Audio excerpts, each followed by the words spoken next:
Hey everyone, happy start to the week. I hope you guys have an amazing week, and I figured we could start out with a new reading about what is ending in your life. So we're coming up to the full moon, which signifies ending and releasing. So I wanted to see what Spirit has to say about what cycles or situations are coming to an end in your life and are going to be left behind.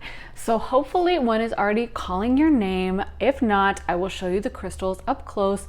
We are having food come in soon, so if you guys prefer my food readings, not to worry, we are going to get some in. Although to be honest, I am loving the crystal vibe and the energy we get from the crystals and how they kind of align with what comes up in the reading. So I'm happy with them right now, but we will get food in the near future, so don't worry about that.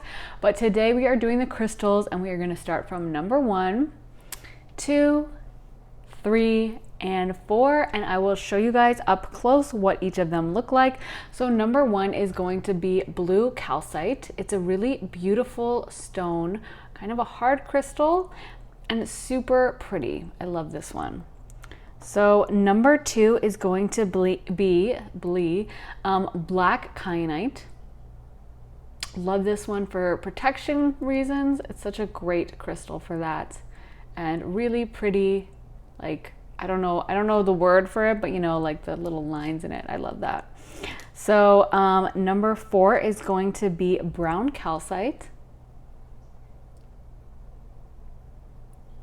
So again, I always say, like, pick based on which one is calling to you, not the one that's your favorite or anything like that, but the one that's energy is pulling you in. And number 4 is going to be ocean jasper. Hopefully it can focus on this, but you can see the markings are so pretty. Just a beautiful stone. So hopefully one is calling you in. If not, feel free to rewind to the beginning and take more time to watch and to tune into the energy and decide. Take as much time as you need. If you have to rewind to the start and then mute me, I don't mind. I don't take offense. And so also, if you need to pause, whatever you need to do, just find the one whose energy is calling you in. And so with that being said, we're going to go ahead and jump into pile 1. Hey pile 1. So if you guys picked this blue calcite, this is going to be your reading. It's an amazing stone for healing negative emotions, dealing with stress, and any kind of negative emotional system going on in your life.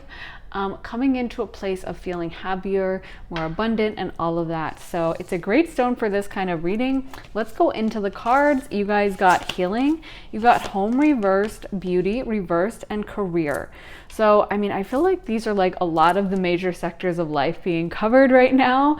But let's get into some of the tarot as well. So we also got the 3 of Cups, we got the 9 of Cups, the Ace of Wands, the Lovers reversed, the Wheel of Fortune, the Devil, and also the Page of Wands. So I'm not gonna lie, I feel like I'm getting relationship energy coming in pretty strong for some of you. Like, I feel like this is maybe the ending to a dysfunctional relationship where someone didn't treat you right, or maybe some of you guys have been in like a lonely period where you guys have been single or on your own. For some of you guys, this may have been a situation where someone was cheating, or there was an unhealthy attachment to them, or they were in a third party or something like that, because we do have the 3 of Cups. So I feel like for some of you guys, this is someone who maybe didn't treat you right or appreciate you. Maybe they didn't see all your amazing beauty, and maybe they just kind of took you for granted. And I feel like you guys are starting to leave that behind and go away from just accepting bad treatment or being like, well, this is what I deserve, this is okay, and moving into more of like, you know what, I know what I want and I know what I deserve, and this ain't it. So I feel like there is this kind of stepping forward into taking more responsibility for yourself and kind of not being willing to accept that less than you deserve. For some of you guys with reconciliation, that may mean this person actually coming back into your life. So it may be the ending of a cycle in which, and closure. So maybe you guys need closure from this person. So maybe this is them stepping forward towards you and being willing to offer you that empowerment. So this may be a situation in which you guys felt very unempowered by this person or by this situation. You may have felt taken for granted, or like maybe there were even thoughts like, oh, I'm not pretty enough, or I'm not this enough, or if I was more X, maybe if I had more money, or if I was sexier or something like that, then this person would treat me better. And it's almost like you guys are going to have that mental awareness and mental clarity that you guys deserve better. This may have been a situation in which there was like a sexual component to it. Like I could see for some of you guys, this is like friends with benefits, or a situation in which you guys were sexually active with them, but there wasn't the emotional like investment that you want, you know, in a relationship. And I feel like that is going to start to shift away from that. So maybe if you guys were like hooking up with this person, but you wanted more, but that was all they would do, it's like that's starting to end, that's starting to come to a close. This person may also, I feel like, realize like what they want from you and may actually step forward to try to fix things. So take it as it resonates. Some of you guys, if it wasn't a sexual relationship that you guys had, it may be you guys entering into a sexual relationship with someone else or with this person. But I feel like there's going to be some healing of like the sexual chakras and kind of healing of like you guys understanding, because you know, sex is such a gift, but it can be also really destructive when you misuse it. Like all gifts, you know, anything that has power can be used for good or for bad. And so when someone's having like meaningless or degrading sex with us, where we don't feel honored and we don't feel respected and we feel like there's no emotional connection, that can be really destructive for us emotionally and make us feel very unsafe. And so, you know, it's like, if, you know, you can have whatever kind of a sexual relationship you want, but the key is making sure that you feel honored, respected, and safe within the bounds of that relationship, whatever that is. And I feel like there's a situation here in which you weren't. So it may be, you know, you guys finding a sexual relationship that honors you. This could have been a situation too for some of you guys in which you were attracted to the person, but they never wanted to sleep with you, or I don't know, there was something off with the sex here. So it could have been really destructive sex that wasn't filled with the heart chakra energy, or it could have been no sex, you know what I mean? But the sex was definitely off, and sex is like a component of this situation. And I feel like this is going to start shifting.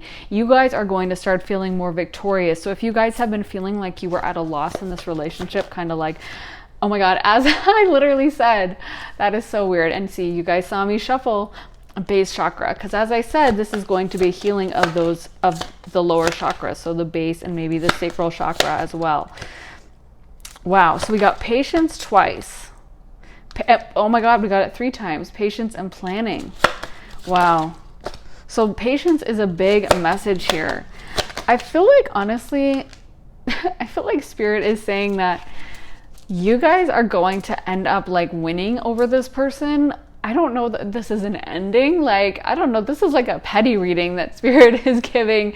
Like, this to me, I feel like this is the ending of you guys tolerating less than you deserve. But I feel like it's also a reminder that if something did end in this relationship, or things have come to an ending in your mind where you're like, you know, I used to be okay with that, and I realized I deserve so much more, or something like that, I feel like there's a message that you guys are going to have some kind of domination or like victory over this person. So I'm honestly getting the vibe that for a lot of you guys, that social media, like, I don't know, this person is going to have to see you do really well or glow up. And with patience, I feel like it may take a little bit of time. It may take a while to actually see this, what exactly this comes into play. You know, I feel like sometimes you think someone's won, but they actually haven't. And it's like that phrase, like, won the battle but lost the war, or whatever, or lost the battle but won the war. Like, sometimes someone looks like they had a temporary victory and they're doing so well. But, you know, 5-10 years down the line, suddenly you're like, wow, okay, I definitely came out on top in that. So I feel like there's a message here for you guys that that you definitely are going to be the one who gets that kind of final, like, I know you shouldn't say it, but in a relationship, I feel like a lot of people, you know, you have your like who won, who lost situation. Like everyone wants to be the one who like glows up, looks really good, and is doing well, and having, if that ex treated you badly, you know, it's kind of like maybe a little bit petty, but you know, that's okay, but kind of where you want to let them know that like you made a big mistake, you know, like in Pretty Woman where she says big mistake, huge.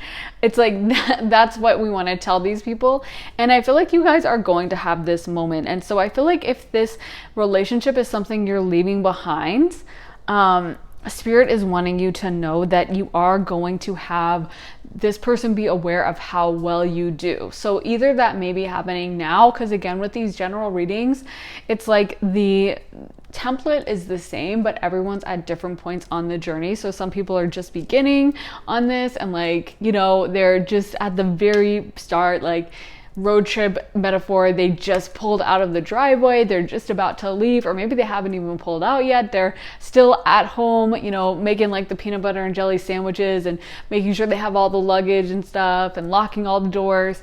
And some people are all the way 2 hours down the road and they already stopped for gas and snacks and they're doing really well and making good time. And some other people took the scenic route and they're slower, and some other people are almost at the end of that journey or even already arrived.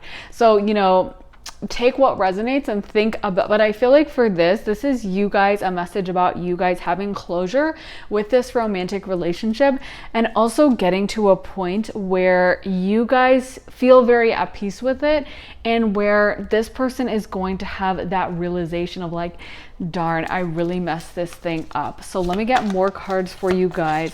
What is coming to an end? Oh, love. So just confirmation.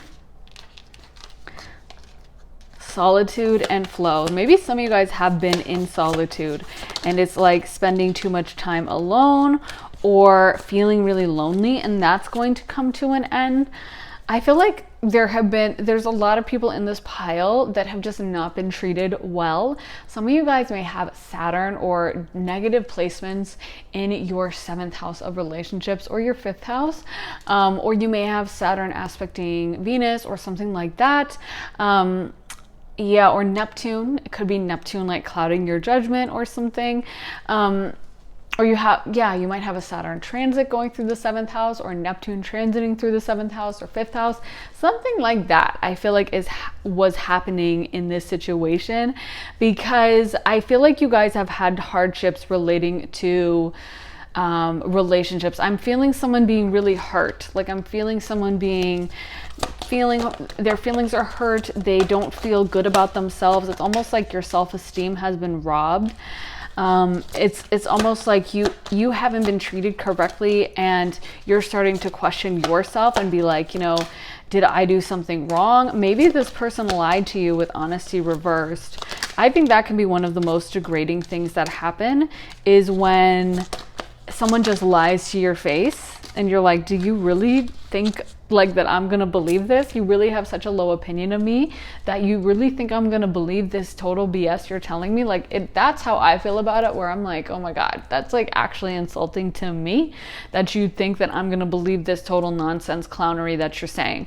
But you know, so I feel like maybe this person was dishonest to you. Maybe you had a part in it as well, where you were a little bit in denial, or, you know, trying to look on the bright side. That's where I said, like, I am getting a little bit of Neptune vibes, because Neptune tends to, you know, Neptune is a great planet. All the planets have good and bad sides, some more than others, Saturn, but anyway. But Neptune definitely has like these amazing psychic abilities, creative abilities, but it also can be very delusional. Like the bad side of Neptune, it can cloud our judgment so intensely that we really can't see.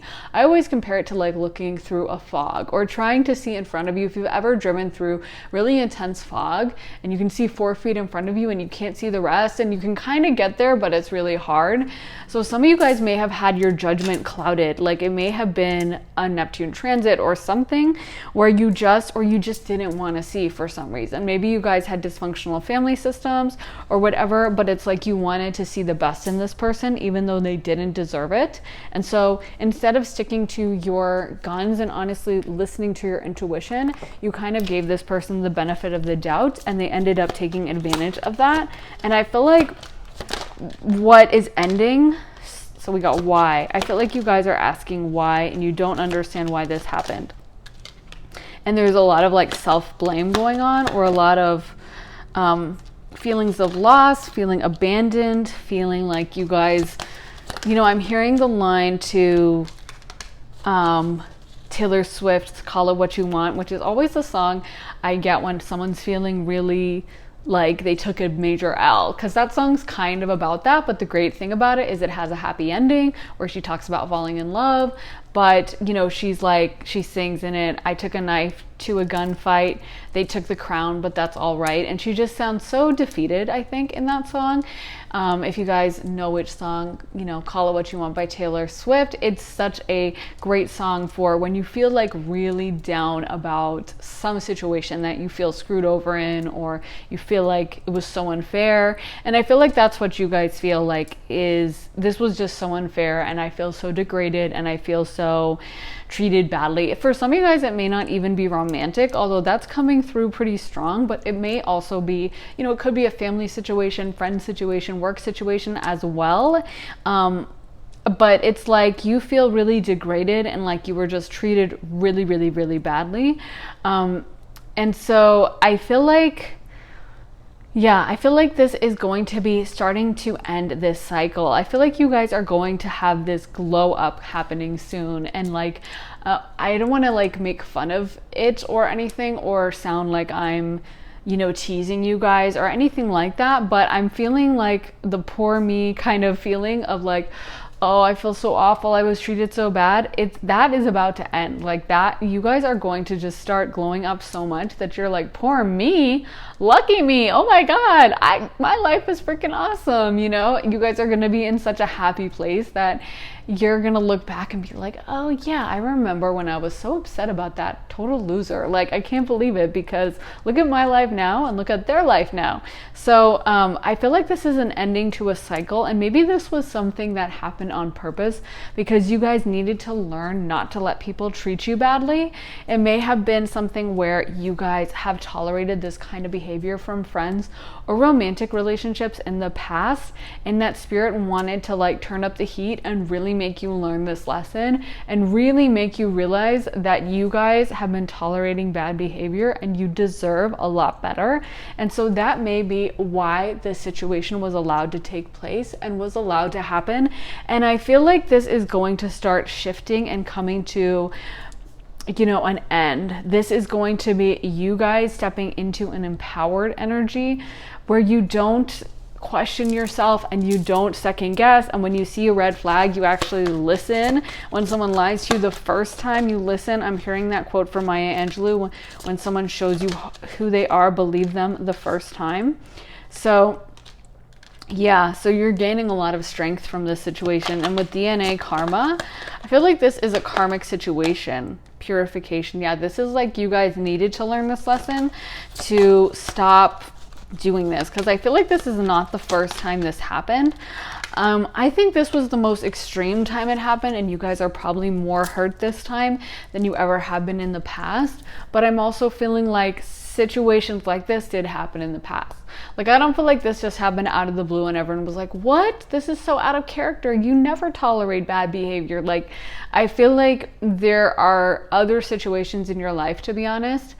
It could be family. Like, sometimes when we have those family dynamics and we grow up with parents that don't treat us, to be honest, like they should, don't treat us with the respect and the tenderness and the compassion that we should, sometimes we can, you know, move that into other relationships, because that's our first major relationship. And so we're like, oh yeah, so that's normal. I deserve to be treated kind of bad. And someone, you know, who doesn't answer my phone calls, or someone who's flaky, or someone who isn't really there for me, we just think that's normal. And then it's up to us to try to unlearn that, because if we don't, we'll just keep repeating it and And obviously we want to manifest a happy, beautiful life with all the good stuff, and that relationship that is like relationship goals, not the sad relationship that you see on Jerry Springer with two people fighting that's like embarrassing to be a part of. We don't want that for ourselves. We want the happy, beautiful relationship. So we have to do the work to unlearn it. And so it's like, this may have been one of those big tough lessons that spirit gave to you of like, okay, see, this cycle can continue. If you do want that beautiful, happy relationship, you got to let go of this pattern. You got to stop tolerating the bad stuff. It's kind of like if you were going to try to bake a gourmet bakery cake, you know what I mean? Like a top of the line gourmet. Like I love to cook. For me, it's really fun. I'm like a Cancer moon in the 6th house. So I love cooking and food and health and stuff like that. So, you know, when I go out to like make a new recipe, I, you know, check all the ingredients, or I think of the ingredients, and I go and I buy that like genuine Parmigiano Reggiano from Italy, you know, and I buy like the good olive oil, the good quality stuff, the organic tomatoes. I eat everything organic because it's just way better for your health. But yeah, like I don't, you know, I'm not gonna randomly throw in like a piece of trash into like the beautiful salad I made. You know, I'm not gonna suddenly just throw some rotten, you know, peach that was lying on the counter, and I'm not gonna just be like, you know what, screw it, I'm gonna cut it up and throw it in there. You know what I mean? I'm not going to take, you know, a piece of bologna that someone threw in the trash, fish it out, and drop it in the middle of like this beautiful handmade pizza I made or something. You know what I mean? And that's the thing, is sometimes we take ingredients in life that are like bad in the first place, someone who has messed up issues, never worked on their trauma, blah, blah, blah. And then we try to make this beautiful cake out of it. We try to like be like, oh, I'm going to make it perfect. It's going to be so beautiful and good. And it's like, no, because the ingredients were messed up from the jump. Everything was messed up from the beginning, and you're trying to turn it into something beautiful, and you can't because the ingredients are whack. And that's the situation. You need to create the good ingredients from the beginning. You know, for me, because like I said, I cook a lot. I've cooked for many years now. So it's like, I've done that where you're like, I don't really have the right ingredient, but well, I'll just substitute it with that. And it's like, when you know that like you really want to make the best of the best thing, you kind of need the right stuff. I mean, yeah, sometimes you can once in a while be like, okay, I'm gonna make this pizza and I'm gonna use a cracker because I don't have a crust, you know, but it's just not gonna taste that good if you make it on the cracker versus if you go to the store and actually take the time to get that pizza crust. You know what I mean? And so I feel like you guys have been trying to make a pizza out of a cracker, and it's like the cracker ain't working.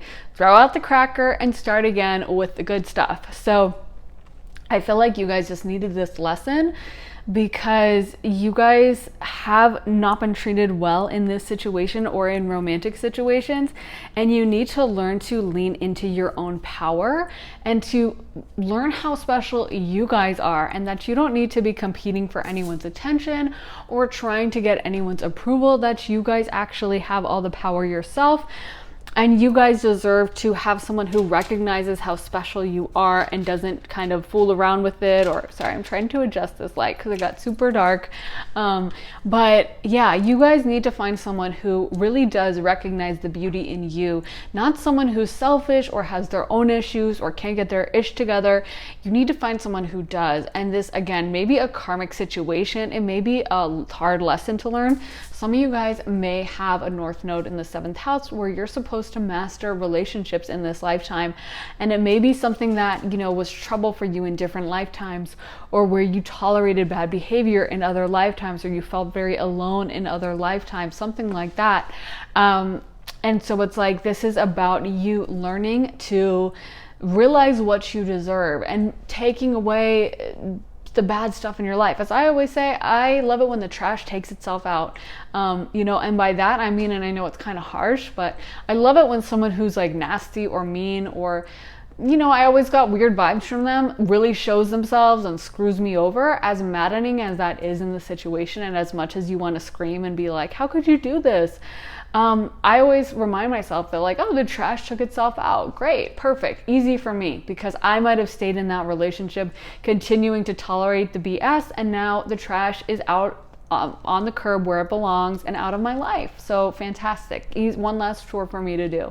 So I feel like there is this rethinking that needs to happen where you guys start realizing your own worth and start like vetting people. I'm hearing that you guys need to vet and need to become better about choosing a partner and like not tolerating someone who isn't going to hold you with the respect and cherish you the way you deserve. That's what I'm hearing, is you guys need to be better about vetting, because I'm hearing that there were red flags, or that this person kind of acted badly from the jump, but you just were trying to like see the best in them, which is such a great quality. That's why Pisces is exalted in Venus, is because like the highest expression of love is when we see the best in our partner and we forgive a million times and we're so sweet to them, but you should only direct it towards people who deserve it. That's why Venus is exalted in Pisces, but the sun is not, is because, you know, the sun is kind of like your overall discernment.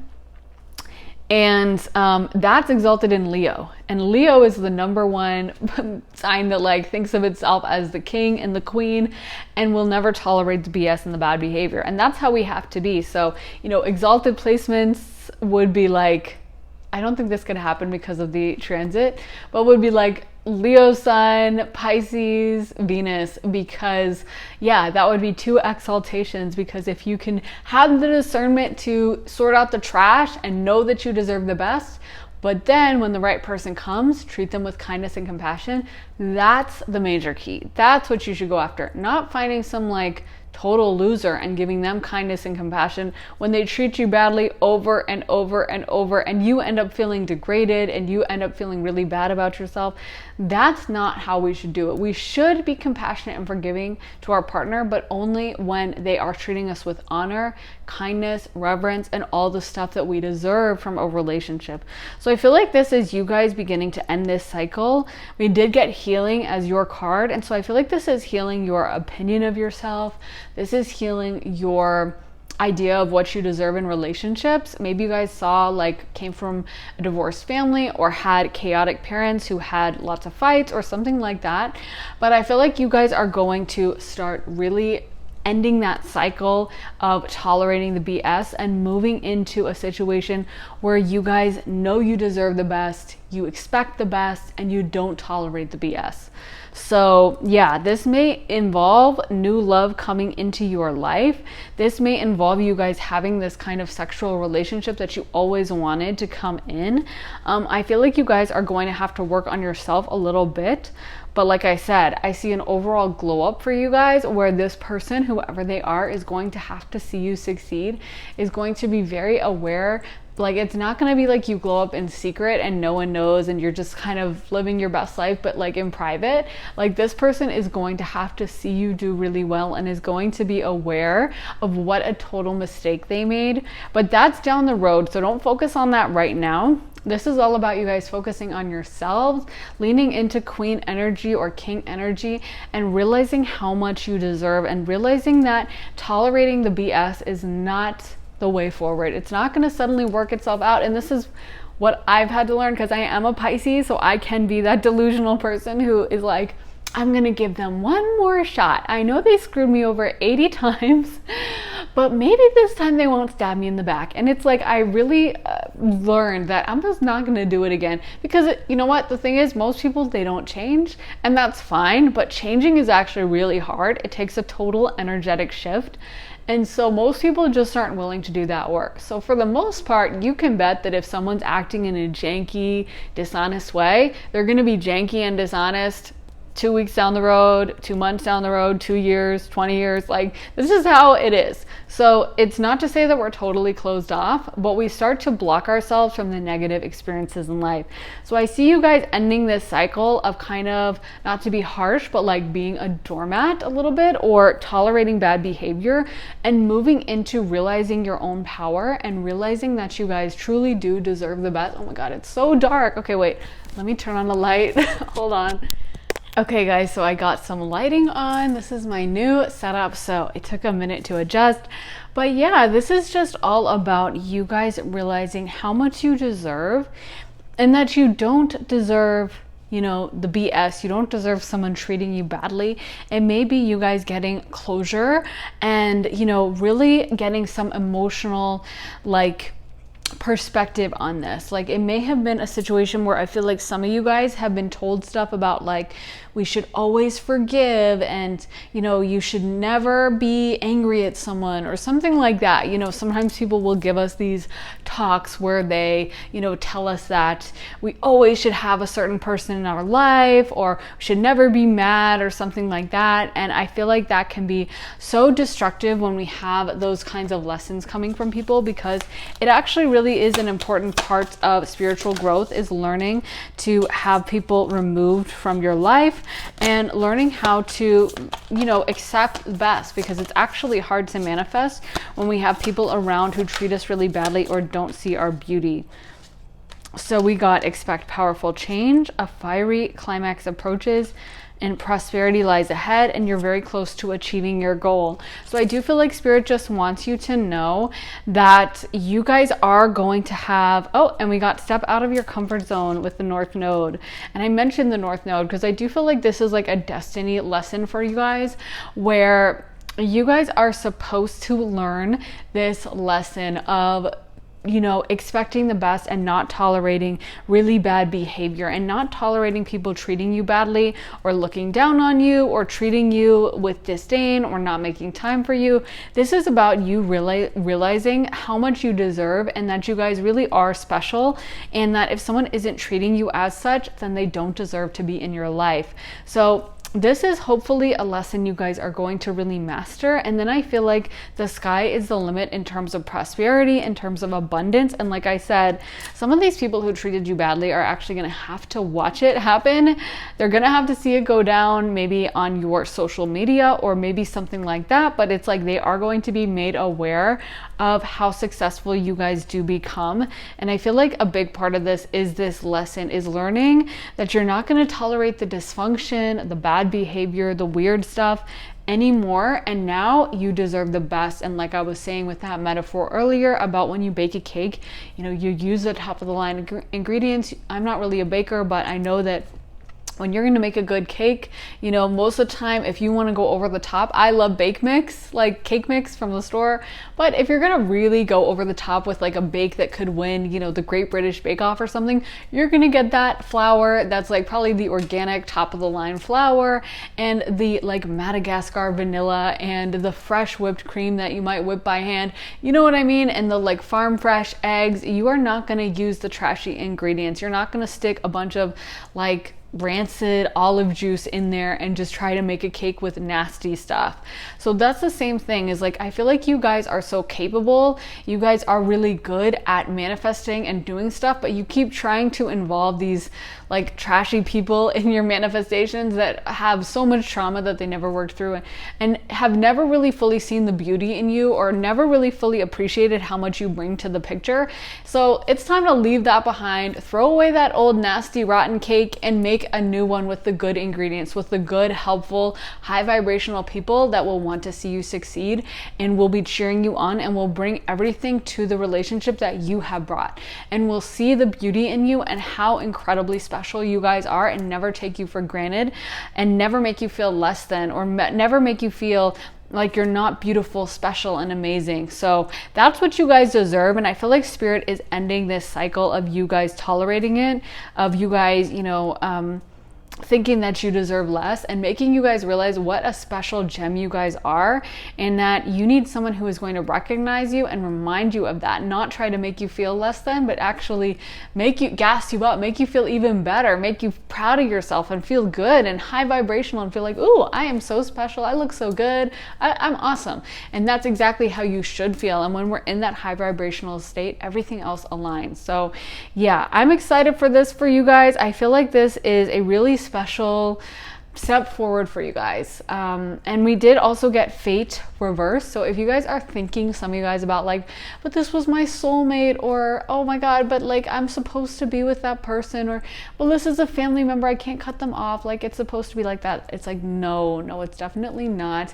That is not actually going to be that, you know, special relationship that you should obsess over, and that, like, you know, is like soulmates, twin flames kind of a vibe. Like, I feel like that is like a pale imitation of the real thing. And once you get the real thing, once you learn to manifest, learn to be this you know, person who attracts the very best, you're going to be like, I wasted my time with who? You must be joking. It's going to seem like comical in the future. So yeah, is there anything else, Spirit, that you wanted to say? Just that you guys need to realize how special you guys are. I'm hearing from Spirit that you guys are really cute. You guys are really special, sexy. You bring a lot to the table. You have so much going for you. You guys are fun, smart, and all that stuff. And so it's like, why are you wasting your time? Why are you crying over someone that like doesn't even measure up? That's what Spirit is saying, is like, you guys don't even see how beautiful and amazing you guys are. And so Spirit wants you to start working on that. Maybe start manifesting, looking in the mirror and being like, oh, you look amazing today. You know what I mean? Maybe take that extra 5 minutes when you wake up to like do your hair extra special, or, you know, if you're a girl, put on some makeup or something, or wear your favorite outfit or whatever, or, you know, start. I always feel really good when I'm like eating really healthy, and, you know, I don't know, like to me that makes me feel like, ooh, because, you know, moon in my 6th house, so that especially. But yeah, like when I'm kind of like eating like mostly organic, and it just makes me feel my best. It makes me feel high vibe, because I feel like I'm also investing in myself. And I feel like you guys just need to feel like you deserve to invest in yourself. Need to feel a little bit of self-care, maybe some sheet masks or some baths or whatever you can do to feel pampered and special, and like you truly are the prize that you are. So yeah, Spirit wants you guys to realize how amazing you are, sexy, beautiful, and all of that. So I really hope that helped you guys. Please let me know if it resonated. I love hearing all your stories. So let me know in the comments what you think. Also, make sure to like and subscribe. Turn on those notifications, because I post every few days. So if you want to see more, make sure you have notifications on so you'll find out as soon as I post. And yeah, sending you guys so much love and light, and I'll see you in the next reading. Take care. Bye. Hey pile 2. So if you guys picked this black kyanite, this is going to be your reading. This is such a great crystal. I had to change the lighting because it got really dark, but you can kind of see all the different lines. I just love it. It's great for protection. It's great for realigning all the chakras and giving you psychic and spiritual awareness, and also healing and protection, of course, since it's a black stone. So yeah, a great crystal for leaving things behind. So let's get into your cards, you guys. We're getting good luck, strength, boundaries, compassion, and prosperity. And then as for the tarot, we've got the 9 of Cups, we've got the Wheel of Fortune, the 6 of Wands, the 8 of Swords, the Ace of Cups reversed, Chariot reversed, the 8 of Wands, and the King of Pentacles. So I'm getting, first of all, that this is definitely a major shift for you guys. Like, it just feels like this is really strong. I feel like for some of you guys, you may have felt like you have been plagued with bad luck, or like just luck has not been on your side.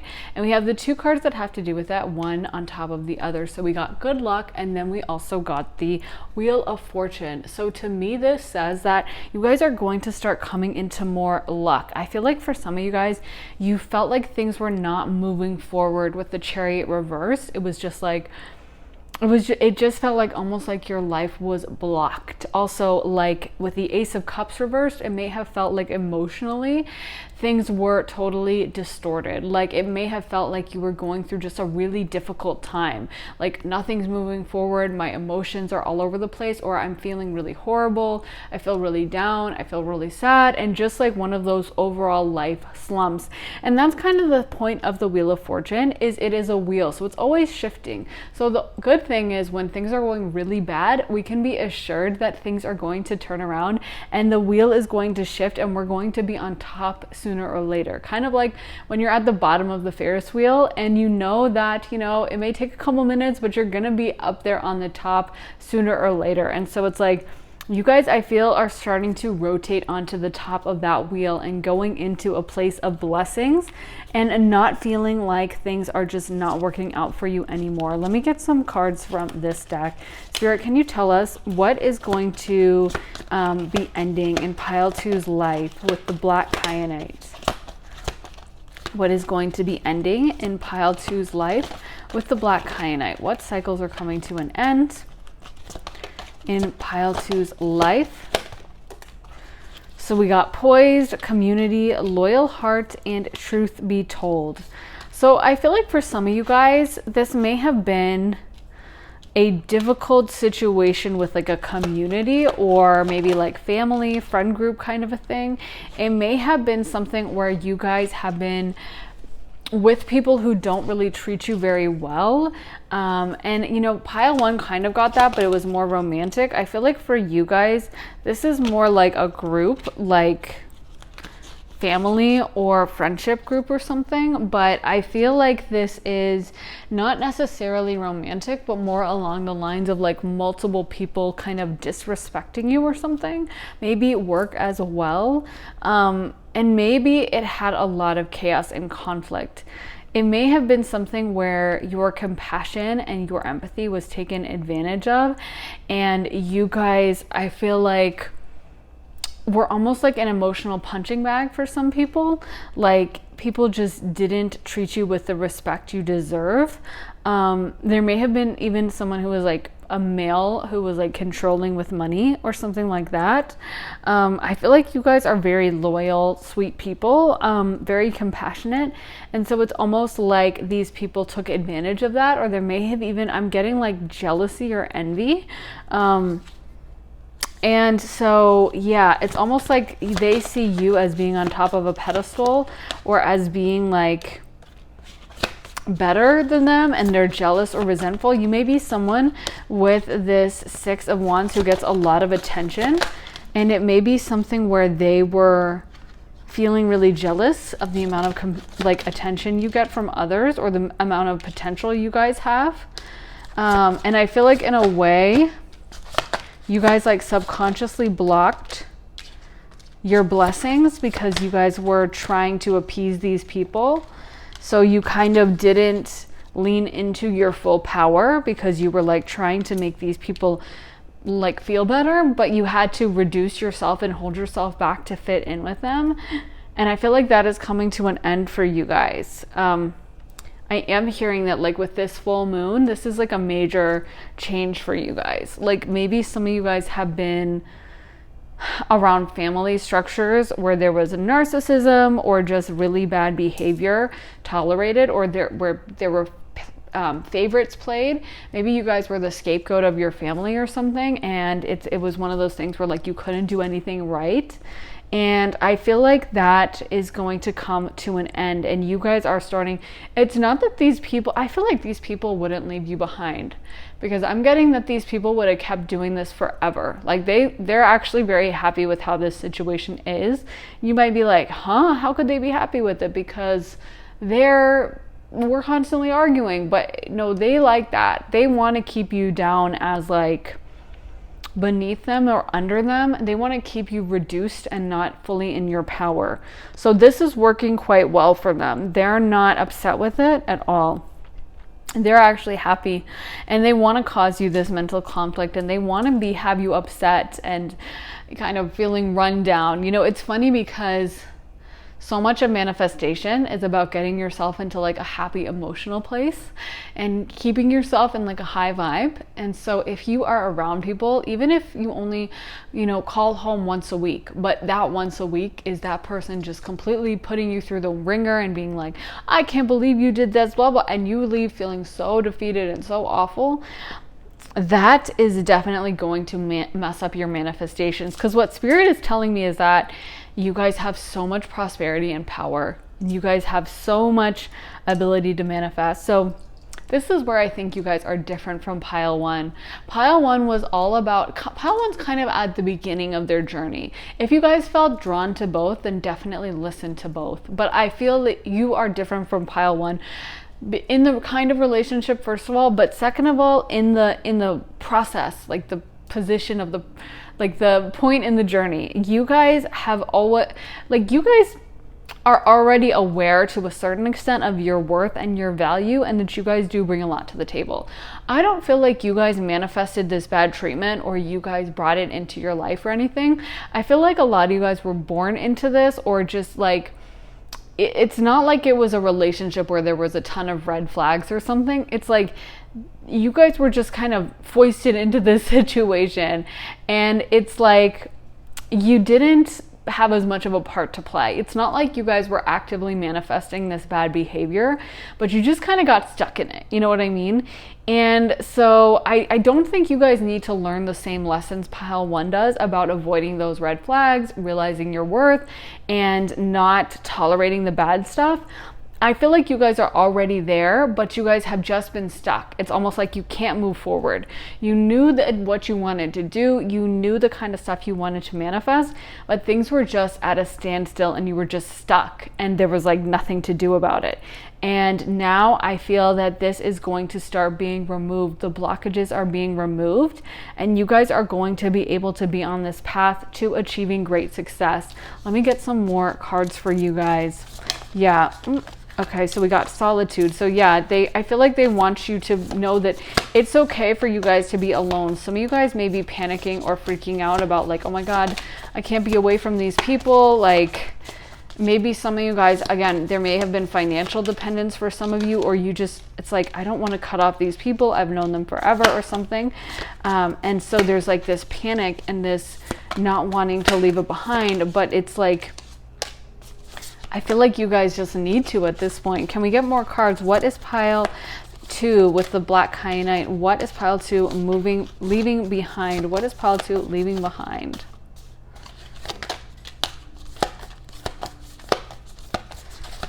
So we got wisdom, we got enlightenment, and I love the image on that enlightenment card. I feel like you guys, these cards are just flying out, but okay, I'm gonna take these. So we got security and opportunity. Wow.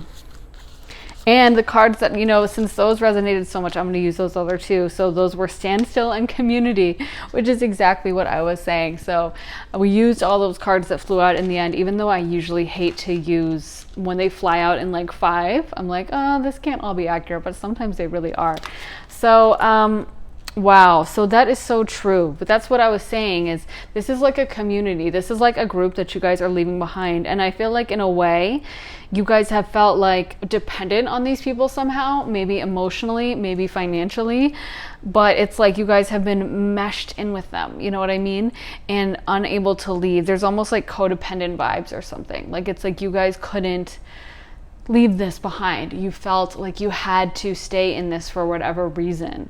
And I'm hearing from spirit that that was an illusion and you could leave the whole time. It's almost like I'm seeing someone that's like, I'm trapped, I'm locked in this room, like, and they're pounding on the door being like, let me out of here. That's like maybe you talking to spirit. Maybe you said to your spirit guides like, why aren't you ending this cycle? Let me out. I want to end this. I want something new. I want new opportunity. And I'm seeing that the person the whole time has like the key in their pocket and they just have no idea. And they think they're locked and trapped in this room, but they have all the power. It's almost like you guys had all the power in this situation the whole time. And some of these people were afraid you guys were going to figure it out. Like they were afraid you guys were going to be aware of how powerful you were, because I'm feeling like if you decide to fully leave these people behind, it's wrap. It is a wrap. And none of them have the kind of power and the kind of manifesting ability that you guys do. You guys are actually like these little stars. You guys have so much that you bring to the table, and you were sticking around with these people to try to, like, I don't know, be nice, or because you just felt enmeshed with them, or you have codependency issues or something. And now you're kind of waking up and you're like, oh, so we got wisdom and enlightenment. You guys are finally becoming wise and enlightened and realizing how much you bring to this table. And you're like, I don't need to tolerate this. I'm the one who has all the power. You guys made me feel powerless, but I was the one with the power all along. And so this is what I mean when I said at the very beginning of the reading that this feels like monumental, because obviously everyone goes through different endings in their life, but it's kind of like during eclipse season. You know, for me, the most impactful eclipse season was, no surprise, when I had the eclipse right over my ascendant. And of course, everyone is going to go through all the eclipses. We all go through eclipses, but when it's happening, like not aspecting any planets in the middle of like I don't know, your 8th house or something, or, you know, just your 12th house or something, and it's just an eclipse kind of like in the middle of nowhere in your chart, like it's just not going to affect as much, or in your 9th house or something, like it's not going to affect as much. When you have it in your 1st house, it's going to be like an explosion, you know, and so, or over a major planet, over your sun, over your moon, over your ascendant, exact as well, the degrees matter. So anyway, not to get into astrology super deep, but just to say that, like, my point is that we all go through endings, but you guys, this is like that major eclipse, you know, this is that major ending. Everyone's going through endings and shifts and changes, but you guys are really having a massive change in your life, more so than most other people. So this is going to be such a powerful movement forward for you guys towards achieving financial abundance, and maybe some of the things you guys have been trying to manifest that you guys have been like, why isn't it happening? Why isn't it moving forward? What the heck's going on? That is going to happen, and that is going to be able to move forward now that these people have been removed from your life. And I'm hearing from Spirit that for so many of you guys, you would ask them all the time, like, why aren't you changing this? Why isn't this moving forward? And I'm hearing from them that you guys needed to be the ones to make this decision, because I'm hearing from Spirit, if they had just removed these people from your life, that you're so sweet and kind and compassionate, and you have such a soft spot in your heart for these people, whether they deserve it or not, because I'm feeling like they probably don't, if I'm going to be blunt and let my Mercury square Pluto speak. They probably don't. You know, I know that's kind of harsh for a spiritual teacher to say, but let's just be real.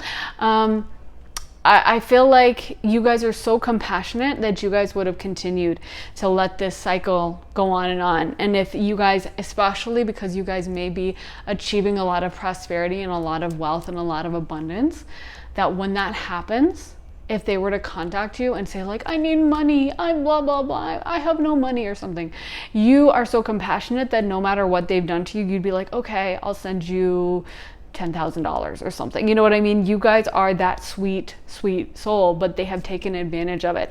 And Spirit wants this out. They don't want any, you know, okay, I'll see you down the road, or like a sweet leaving of the situation that where you're kind of like, well, I'm going to keep that door open because I know they didn't mean it and we got in an argument, but it wasn't that bad. They want it to be bad. They want it to be like fireworks, explosion, nuclear bomb going off. Like, you know, it's kind of like that saying that's like, you know, you burn bridges or something. That Spirit wants like the bridge exploded with dynamite, like a crater, a meteor hit it. Like, they don't want you to be able to rebuild this bridge. They want it done. They don't want it just burnt. They want it completely. The village is burnt too.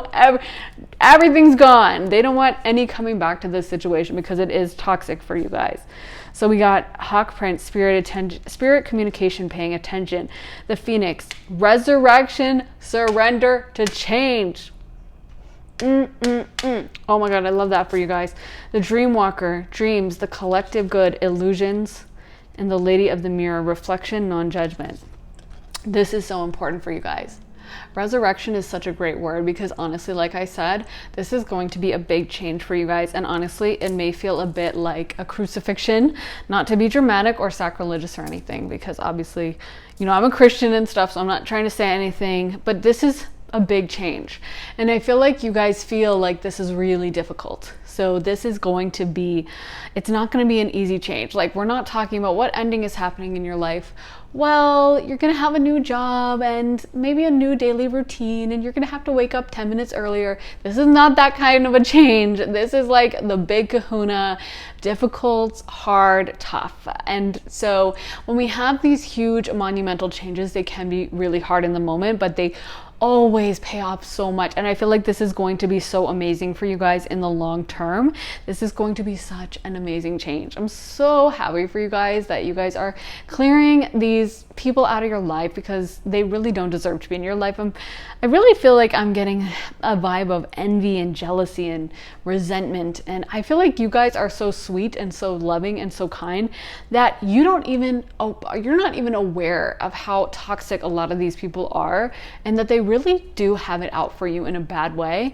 And of course, you know, we have spiritual protection, especially those of us who have good karma and try to be little sweethearts like you guys, but you still don't want to be like, who wants to be around that? You know what I mean? It's kind of like, you can go into a room filled with mosquitoes and wear bug spray, and the bug spray is going to protect you to a certain extent, but probably the best option is just put down the bug spray and just bounce out of the room and stop being around the mosquitoes. You know what I mean? And that's going to be a lot better, and you're still going to get stung way less than if you just leave the room and don't tolerate the mosquitoes anymore. Instead of trying to be protected and stuff, just say no, just leave it behind. And so it's like you guys are finally realizing that, and I'm hearing from Spirit you guys had to make the decision, and that's why they didn't shift this cycle earlier, is because you weren't ready. You guys are so sweet and so loving that you guys will always sometimes tolerate, or I should put that in the past tense. You guys did tolerate in the past some bad behavior, and it's like now you guys are going to realize how much you deserve better. So yeah, this is going to be a big, beautiful change. I do think we got dreams, the collective good, illusions. It's almost like you guys have been thinking so much of the collective good, thinking about what benefits these people, feeling so sorry for them, or being like, they're going through so much. And you never got any of that compassion back. You guys never got any of that treatment back that you should have. And you guys should have been the ones on the receiving end, since you guys were the ones who had to put up with more of the toxic gaslighting stuff more than anyone else. So if anyone should have been getting compassion, it was y'all, but you didn't get a drip of it, and you gave so much to them. So yeah, this is about you guys realizing that it's time to turn that sweet little compassionate, beautiful magic you guys have inward to yourself. Have compassion for yourself. That's another thing. It's amazing how we will be so sweet to someone and be like, oh, I can't believe they have to go through that, and like cry about it for someone else. But we put ourselves through so much trash, and then we'll just be like, well, I can handle it. Well, yeah, they screwed me over like 8 times, and yeah, well, they stole money from me. Well, but they didn't, well, I think they were stressed. And it's like, what the heck? And if we saw a friend going through that, we would be like, oh my God, leave them. How dare you tolerate that? Oh my God, I can't believe you would ever tolerate that. But when it's us, we can tolerate so much bad behavior. And so I feel like you guys, this is about you guys realizing that you actually do deserve good treatment. I know it's hard to believe for some of the codependents out here, but actually you deserve to be treated nicely as well. You don't deserve just to be giving. This is something I have to say to codependents. Like, you're not like a slave. You are not a servant that was just put into this lifetime for the sole purpose of serving someone else. And like, your story is not as being the minor character for someone else. You know what I mean? We are all the main character of our story, and it's wrong and it's messed up when anyone expects someone else to become like a little servant for them and just have their life centered around them. No, that's not the situation. We are the star of our own story, and we are supposed to serve ourselves. So if you're in that energy of being super self-sacrificing and being like, oh well, let me be compassionate, well, I don't really like it, but I know they didn't, well, they were stressed and they were upset. Nope, stop it. And you need to learn to end that, because it's actually so wrong. It's such an evil dynamic. That's why people get outraged when we find out about like sweatshops or really horrible situations where someone is taken advantage of, because it's morally wrong and evil to have that situation. And yet it happens all the time in relationships where one person just gives and gives and gives and gives and gives, and the other person just takes and takes and takes and takes. And so this is about you guys realizing that no more. Just like you wouldn't want to read about some, like I said, a sweatshop or something, and you'd be outraged if you heard about it. Apply that same energy inward. Apply that same energy to your relationships, and stop thinking that it's noble or it's good to tolerate it, because it's not. And I feel like you guys have so much beautiful little magic in you, and that's what these people have been leeching off of. And if you guys can direct that towards yourself, you're gonna be so incredibly powerful. It's amazing. Oh my God, goblins. See, Spirit is not mincing words. You guys think I can be harsh with my Mercury, but Spirit's going in on these people. Spirit is letting you know that they are little goblins and they're nasty people. So yeah, this is not people you need to be around. Can we get guidance for pile 2? What are they leaving behind? The Black Kyanite. What are they leaving behind? Dragon's Lair. Wow, so that's another card about evil people around you. So that's what you're leaving behind. So Spirit just confirming, heal the ouch. So I feel like this is about you guys. It's going to take a while for you guys to fully heal from this situation, but you guys are so on the way there. You guys are so on the way there. This is about you guys. You know, I feel like you guys have tolerated this bad behavior for so long. Some of you guys, this is your family system that you were born into. And so it's like, you're going to have to, you know, go through some healing. This is going to be, it's like, you know, I know that sometimes we don't want to hear that. It's like, well, what about just the blessings? Let's fast forward to the blessings. Like, I'm ready for that part. But you know, it's kind of like if you break a leg or you break your whole body, you do need to spend those few months in the hospital or with a sling on or whatever to heal. And it's like with you, this situation, it was so messed up and so janked up that you guys have a lot of stuff to heal. There's a lot of broken parts. There's a lot of dysfunctional, toxic little, you know, it's like infections that were in your body that needed to be like dug out and then, you know, cleaned, and the wound cleaned and then rehealed and bandaged up. And so it's like, yeah, this, you guys are going to have to go through some healing and stuff. And so I feel like right now the energy is almost like you guys are a little weak, a little in shock, because maybe you just didn't expect, maybe these people did something really toxic and you were like, you know, I knew you guys were toxic, but you blow me away every time with how toxic you are. Maybe they're like overachievers when it comes to toxic behavior, and you're like, you guys knocked it out of the park this time. You really blew me away. Okay, you got me good, because maybe they did something really nasty. But it's kind of like, yeah, this period of difficulty. We got mountain, strength twice. So this is going to be, I feel like, as difficult as this period is, this is preparing you for the abundance that you guys have in the future. And you guys are so powerful. Like the energy, I'm honestly getting such a powerful vibe. Like I feel like you guys are so capable of manifesting whatever it is that you want. And so a big part of this is you guys realizing your own power. And some of you guys, I feel, have been feeling very powerless. And that's why you tolerated this bad behavior, is because A, you were like used to it your whole life, but B, also you feel powerless. You don't realize how strong you guys are. And this is about Spirit wanting you to realize how strong you are. So it may feel at first like you're like, oh my God, I'm lost. I don't have the support system, or you feel vulnerable, or you feel like, how am I going to do this? Like maybe there were situations where you were reliant on these people in some ways. That's a dynamic I see a lot with abusive families or friend systems, where like they'll tie someone in and make them kind of dependent on their group for support. You know what I mean? So maybe in the friend group, it's like suddenly you're cast out and you're all alone and you're like, I can't go to parties, I'm by myself. Like, what the heck? This is horrible. Or in a family situation, maybe, you know, they were giving you money or something as a way to control you, and now that's cut off and now you don't know what to do. And so I feel like there's this period where you guys are going to have to build this strength and kind of be on your own. Also with lake stillness, it may talk about that need to kind of meditate, be on your own, take those moments to yourself to tune in with Spirit. But it's like, you guys are so strong that I have no doubt that the sky is the limit. And with emergence, this is about you guys coming into your power and really realizing how strong you guys are, and not feeling like you need to depend on these toxic clowns anymore. So let me get more cards. Can we get more guidance? What is pile 2 leaving behind? Okay, that one just did like a backflip for no reason. Gymnastics tarot card, I guess. Simone Biles of tarot cards. Okay, cool, we see you. Let's get some guidance, okay, for pile 2 on what are they leaving behind. So relationships, so just confirmation that we're on the right track. Love, acceptance, self-esteem.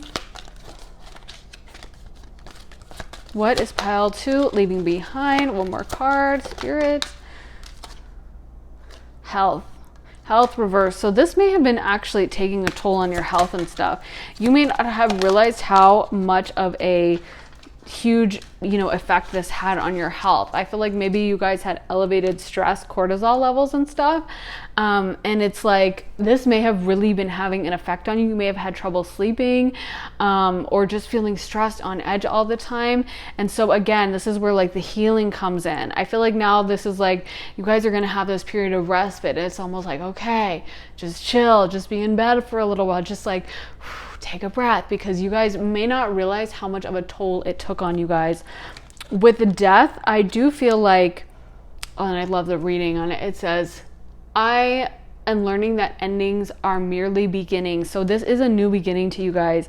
But I think it's also a confirmation that, like I said and have been saying, this is a huge change for you guys. This is not the typical, oh, one thing's ending. I'm graduating from, my 10th grade and now I have to go to 11th grade and it's going to be different teachers. Like, this is not that kind of ending. This is like, wow, huge change, massive change in your life, but it was so necessary. And I feel like with self-esteem, acceptance, and love coming in groups, like, I feel like you guys have tolerated such bad behavior for so long that you probably don't even know what like a fully healthy relationship is like to be in.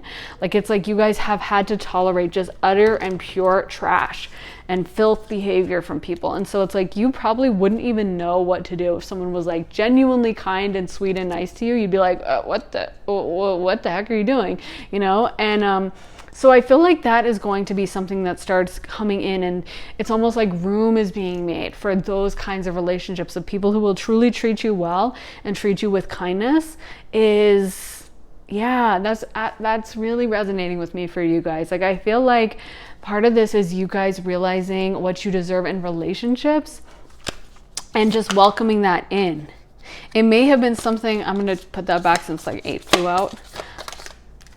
This deck is super hard to shuffle because the cards stick together. But I feel like for you guys, so much of this is about you guys realizing your worth and realizing what you deserve. And it's like, now that you're not having these toxic people, because I feel like a lot of times they didn't like for you to have like those genuinely supportive relationships, because again, there was this constant fear with them that you were going to leave because you are a lot more powerful than they are. And so they never wanted you to figure that out. They never wanted you to actually be aware of how powerful and how strong you guys were. So it's almost like they tried to isolate you from other people who would make you aware of how special you are and how much you guys deserve. So if someone came around and was super kind and sweet to you guys, they would find a way to talk bad about them, or they would find a way to drive these people out. So this is about this kind of dynamic really ending in your life, and you guys not tolerating this really evil, jealous behavior. So we just got a bunch of cards. We got Don't Let Pride Get in Your Way, Full Moon in Leo, A Time to Give Rather Than Take, New Moon in Virgo, Work Through Your Fears, New Moon in Scorpio, Surrender to the Divine, Full Moon, The End of a Tough Cycle Approaches, Nothing Will Come of This Situation, Void, of course, Moon. So honestly, this first thing, like I said, they kind of flew out. They're always flying out in this deck. It's kind of frustrating, but I think these cards resonate the most because that deck sticks together. I'm going to try to find a way to loosen it up a little so the shuffling can get better, but I'm really resonating with these three. And the thing about these is that we got 2 full moons and a void of course moon, but the full moons are all about endings. And so I feel like for you guys, this really is like a divine ending. This is a divine closure in your life that's supposed to happen. It's like actually a huge gift. I feel like you guys are gonna look back at this time and be like, oh my God, I'm so grateful for that ending. I couldn't be happier. I couldn't be more thrilled that things ended. And it is a tough cycle. It is something that needs to end, and with nothing will come of this situation. It's like these people aren't going to change. They're just not, and they're stuck in this dysfunctional behavior probably for life, and there is no point in you guys continuing to try to make this work. It's kind of like how a farmer, like trying to, plant plants in like ground that is not fertile and will never be fertile and will never have crops, you know what I mean? And will never make nutrient filled food and will never grow anything. And you keep trying to plant stuff, or someone who keeps trying to dig for gold in like the middle of Wisconsin or someplace where there is no gold, you know, they're not in California in like the gold rush country. They're in the middle of like, you know, Maryland or something, or in Kansas or wherever, and they keep trying to dig and be like, okay, maybe there's gold. Nope, newsflash, no gold there. You're never gonna find it. So just be aware of that and like leave this behind, let it go, because you guys have so much more beautiful things coming in. And I feel like with you guys, the message is like, embrace your strength. Let your strength come through, because you guys have the ability to manifest such a beautiful life. Everything you guys wanted. You really have that right at your fingertips. You guys are so much more powerful than you realize. I'm not just saying that like in general to try to be like, oh, everyone can manifest, because everyone can, but I'm feeling like you guys are master manifestors. Very strong and powerful energy I'm picking up on, like so strong.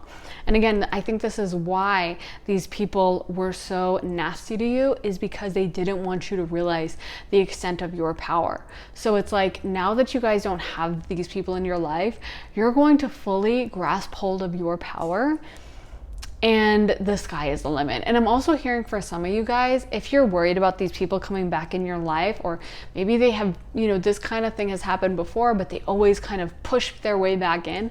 I'm hearing from Spirit that you guys are being divinely protected this time, and Spirit is really wanting your wishes to be respected. So if you guys are afraid that they'll try to barge back in and, you know, force their way back into your life, that Spirit is going to like not let that happen. And Spirit is going to protect you guys and make sure you guys truly are able to, you know, move away. But it's something that you guys also have to commit to, because again, Spirit wants you to make this decision, but we do have free choice. And I feel like this cycle is so strong that I feel like for a lot of you guys, this decision is going to be undebatable. Like you're not going to have any feeling like, oh, well, I don't know, maybe I shouldn't, maybe I made the wrong choice. Like you guys are going to know in your soul that this was so right. So I'm really excited for you guys. This is amazing. Wow, this is such a beautiful energy to tap into. I'm just feeling such an abundant sky's the limit energy, and so much power that's just kind of waiting below the surface, that's waiting to burst through for you guys. Now that you don't have these anchors dragging you down and keeping you back and holding you away from your destiny, it's going to be so incredible to see what you guys accomplish. So is there anything else, Spirit, that you need me to say? They said no, that's it. And so I just want to congratulate you guys on your new era in life. This is so exciting, so beautiful. I know it's kind of scary, but if anyone can do it, it's you guys. You guys are so strong. You have all the power in the world. Everyone else can tell. And now you guys are going to move into that and fully get your manifestations that you guys deserve. So I really hope that helped. Guys, please let me know if it did in the comments. I love hearing your thoughts. I read all your thoughts, suggestions, if you have any reading suggestions and stuff. So let me know what you think, and also make sure to like and subscribe and turn on those notifications if you want to see more of my readings. So yeah, I will see you guys in the next reading. I am sending you guys so much love and light and happiness at this time, and I will see you guys next time. Bye. Hey Pile 3, so if you guys picked this brown calcite, this is going to be your reading. Brown calcite is an amazing stone for grounding, also for prosperity, and for keeping you on focus. So for those of us who have ADHD, this is a great stone to help with concentration and attention and just kind of doing the work that you're supposed to do. So with that being said, let's get into your cards. You guys got freedom, blessings, clarity, and fertility, and passion. So I feel like right away this is ushering in a kind of new era for you guys with manifestation and stuff. That's what's coming to mind right away, is that there is going to be something with having more blessings, having more freedom in your life, and kind of awareness overall. Let's get some tarot as well. What is ending in Pile 3's life? The brown calcite, what is ending for them? what is coming to an end in their life. So we got Queen of Wands, Ace of Wands reversed, the Sun. So yeah, I mean, the Queen of Wands is very powerful and she's a great manifester. She also has a ton of passion. So I feel like that may be something in your life that is coming to an end, is where maybe there was a lack of energy or a feeling of like lethargy. Maybe you guys were kind of bored with what you were doing and just didn't feel very productive. I feel like some of you guys may have even been confused as to what exactly it is that you wanted to do. Maybe you weren't sure about what direction to take, and now there's like this mental awareness of like, okay, that's where I need to head. Okay, I need to head in that direction. There's also this heavy emphasis on money coming in. So it may be this mental clarity, which we also see with the King of Swords, is allowing you to figure out what exactly it is that you want to work on and get to a place of financial success. What is pile 3 leaving behind? So yeah, it's interesting. We have Ace of Wands and Ace of Swords reversed. So both of those cards can talk about new beginnings, and with them reversed, I feel like in the past maybe things were a little stagnant. So we have the Ace of Wands, which is the fiery energy, more about like that quick, energetic kind of like blowing open the doors, you know, like that kind of a thing. And then we have the Ace of Swords, which is really about mental clarity. And so in the past, there may have been a combination of both those things being messed up. Like maybe you didn't have the energy and you weren't even sure what direction to head in. It may have been like a double whammy, you know, like you were kind of confused and you didn't have the energy and you just kind of felt like sitting at home and laying in bed kind of a thing. And now that's coming to an end. We have this King of Pentacles coming in and this reminder that like you can make whatever you want happen. I feel like you guys are moving into this situation of being much more abundant and being much more successful and knowing also exactly what direction you want to head. We got a ton of sword energy coming in. So this is also like mental clarity. Like I said, this is you not being confused anymore. This is you knowing exactly what it is that you want. And I feel like in the past, there may have been a lot of like confusion or just stagnation. Like I'm seeing someone like sitting at home playing video games or watching TV. Okay, that just flew out, but we got going forward, focus, delight, and taking risks. All those resonate, so we'll keep those. What is pile 3 leaving behind? So we got gateway and illumination. I do feel like you guys are going to have a lot more mental clarity. Wow, these cards are just flying out. And we do have abundance coming in, which doesn't surprise me.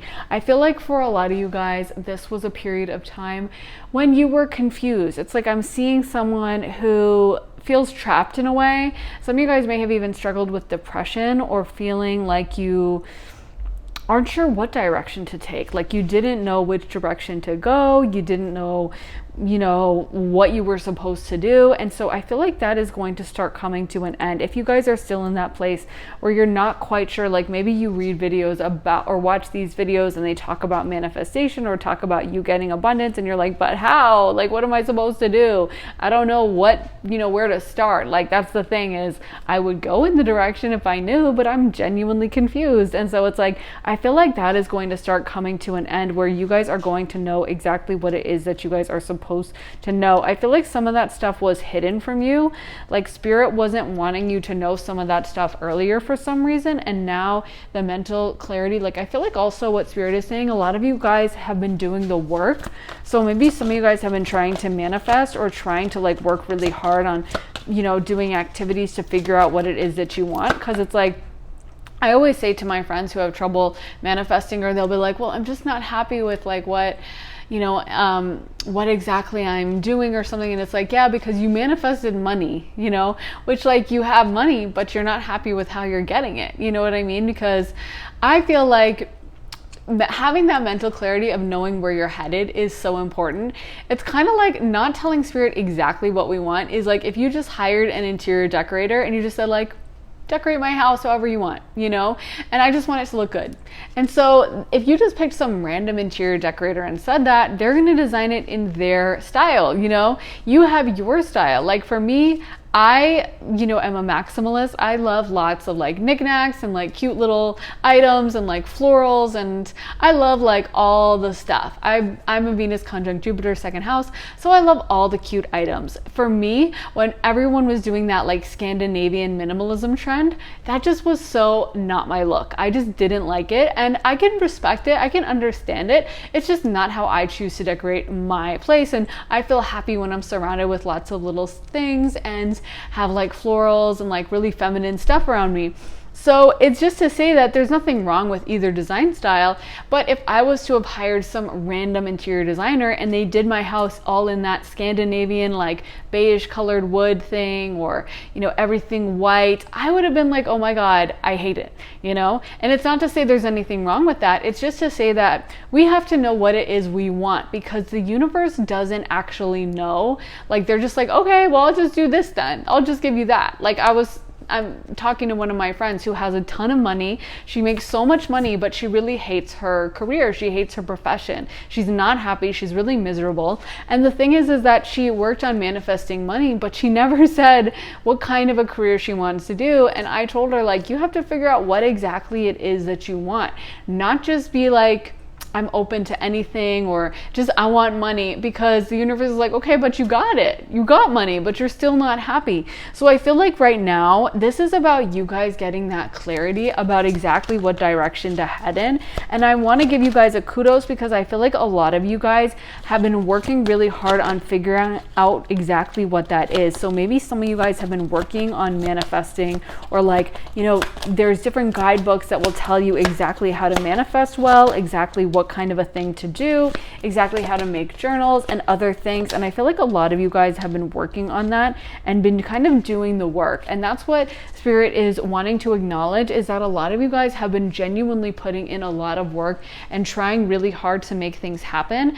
And so they just want to say that, like, they see you, they see how much you guys have put in, and that you guys aren't just sitting around like waiting for things to change. I feel like the universe wants you to know that they hear you, and they hear that you want to switch things up, and they are ready to take you in that direction. And they've been giving you more clues, I feel like a lot of you, as to what exactly your calling is and what exactly will bring you to the happiest place that you want to be in. So a lot of you guys have been kind of going into the spiritual space and getting that mental clarity, because when we're quiet and we're silent and we take the time to meditate and to check in with Spirit, that's when we really do get these kind of bursts of knowledge that may take us months to happen otherwise. But when we go and sit in silence and do the meditation and breathe through it and take the time to check in with Spirit, it can speed up that process so much. So I feel like for some of you guys, there's been a lack of clarity about what direction you want to head in, and that's starting to come to an end. Can we get more clarity, Spirit? What exactly? We got new beginnings. I feel like for a lot of you guys, this is just a new shift in a new direction. This is you guys have been really patient, and this is you guys finally coming into this like forward momentum period where things aren't just kind of stagnant in the past. This is like a new beginning and a new moving forward towards, oh my God, we got destiny. So I feel like a lot of this is like, you've been asking, and you know how like on a TV show or something, they'll say like, well, you asked for it and we heard you, and now we're doing the extra long special or something, or now we're hired this like special guest host or something. Or like a food company will say like, you asked for it and now we're giving you the double-decker sundae or something. I feel like that's what Spirit is saying, is like, you guys have been asking for this new period. I feel like this is a new period of like abundance and things speeding up. I'm seeing things speeding up and like starting to happen faster. And the wands are really fast moving, and so are the swords. So I do feel like this is something that, well, the timeline is being sped up. Like, you guys have been working on this, you guys have been trying to manifest, and now this is it coming into fruition, and this is starting to see it take place. So let me get other cards. What is pile 3 trying to what is changing for pile 3? What is ending in pile 3's life? So we got happiness, fear, friendship, death. So death is like major changes. Abundance. So this may have been that you were not able to manifest the kind of money that you wanted. And now that we have the fear, the doubt ending, it's like suddenly you guys are able to come into the abundant energy. Yeah, I feel like a lot of you guys have been like in kind of confusion or not really knowing what direction to go in. Like there was just, I'm seeing like a crossroads or something, like with like those different signs going every direction. And I feel like a lot of you guys were just trying to figure out what exactly direction you want to head in the first place. And so now this is you guys knowing with a lot of clarity. So if you guys haven't gotten that clarity yet, I feel like that's going to come in and that's going to happen. So if you guys are still in the period of feeling confused or feeling like, I don't really know, like, what do you mean I know what direction to go to? I don't. I do feel like that is going to happen, where there is going to be a clarity and awareness. Yeah, a lot of you guys may have been doubting or feeling like I don't know if that can really happen. Like, yeah, I would love to make a lot of money, but that's just not gonna happen to me. Stuff like that doesn't happen to me, or something like that. And it's like, now you're starting to realize that, like, no, it can happen to you. If it can happen to anyone else, it can happen to you. You guys are just as worthy as anyone else. So I feel like, yeah, this is like happiness coming in and things that may have been stagnant being moved forward. Can we get more guidance, Spirit? What is changing in pile 3's life? What is ending? So we got Gentle Gardener, Peaks of Joy, Wizard of Awareness, Reverse, and Dry Desert. I feel like for a lot of times for you guys, this was just things not moving forward. I feel like some of you guys were kind of stagnant with career or with money. And it's almost like overall life, like maybe you were just stuck in like a certain routine and it seemed like you couldn't shift out of it. Like maybe you had a very set schedule, like, okay, I'm going to my job at this time, and then I come home and I watch TV, and then I go out on the weekends, but it's only Friday night, and it's like a regular schedule. And I don't know, it just feels like things are almost like predictable.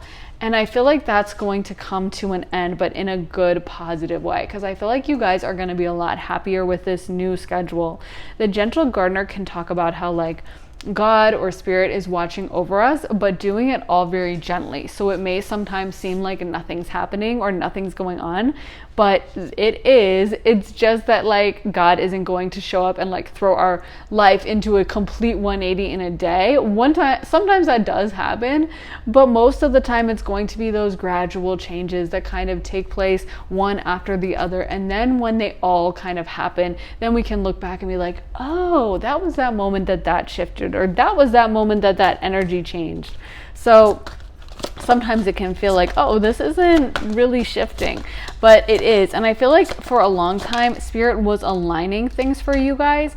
Like maybe you guys were asking for stuff, but it just didn't seem like it was going to take place. It just didn't seem like anything was changing. And I feel like Spirit has shifted it so that now you're going to start seeing those changes happen. And you're going to be like, oh, that was what I asked for. And something about the timing is being done very deliberately, so that like you're going to be like, oh, okay, so that was why I needed to wait that extra year. Or so that was why when I asked for it this summer, it didn't take place. And now it's the winter and it's finally happening. Because like when we get that divine timing, it's always so much better than when we rush and we want it to be on our schedule. So I do feel like with slow and steady, it's just telling you that like if you guys have been trying to manifest certain stuff and it hasn't been coming through, like don't worry, because I feel like it is. I actually feel like that, like I keep getting the timeline. I keep seeing like a clock speeding up, or a wheel shifting into place. And so it's like I feel like you guys have been kind of in the slow part of things, and now it's like I'm also seeing like sand going through an hourglass, and it was like trickling, and now it's like pouring down. It's going real fast. So I feel like, yeah, things are I'm feeling like some of you guys were just spending a lot of time at home, not doing much. Like I feel like you guys may have been stuck inside kind of playing video games or watching TV or on your laptop or on your computer or on your phone or something. And it's almost like I'm bored. I'm hearing that song, Bored in the House, and I'm in the house bored. artistic masterpiece of a song. My musical references are always so highbrow, but yeah. So I'm hearing that song that's all about being bored in the house, and I feel like that was a lot of times you guys was like, you were like, well, I'm asking for that, but it never happens. And I thought things were going to get interesting, but they're just staying the same. Okay, maybe my stuff isn't working, but I'm hearing that Spirit heard you, and Spirit is going to make these things happen. And it's just a matter of time, and things were being aligned. And I almost feel like it was a test for your patience to see like, okay, are you going to rush? Are you going to get impatient? Are you going to abandon it? And I'm hearing that a lot of you guys, like you guys passed. So now we're on to the next stage. So now it's like, okay, you got through it. You know how sometimes like they'll do like those reality shows and they will like tell the people like you failed just to see how they react, and just to see if they like end up like stabbing each other in the back or being like, oh my God, and losing their minds. So they'll be like, yeah, you guys lost. And then they'll be like, and you won the whole thing, yay. I don't know. I don't know what show I saw that on, but I watch a lot of reality TV. So it was on something. And I feel like that was with you guys, where it was almost like the timing was delayed a little bit just to see if you guys would give in, or if you guys were going to get frustrated and be like, screw this, I give up, I'm done. And you guys have been very patient, I feel like. So it's almost like I feel like things are going to pick up. I feel like you guys are going to be going out more. There may be more romantic stuff happening. If you guys haven't been dating a lot, I feel like that's going to change a lot, and that you guys are going to be going out on dates and kind of going out and about and seeing people and stuff like that. So I think like, yeah, like I get the timeline. I feel like you guys are about to start being very busy, and things are going to just kind of start happening pretty rapidly. Again, I feel like a lot of you guys have been going into your spirituality and really checking in with Spirit about what exactly Spirit wants for you. So Spirit is acknowledging that, you know, they have seen that you guys have been really patient, and so they are going to reward you with the stuff you asked for, but it was just like a delay, I guess. So can we get more clarity about why? Yeah, with strategy, I feel like a lot of that stuff was happening on purpose. So what is ending? What exactly is coming to an end in pile 3's life? What exactly is coming to an end in pile 3's life?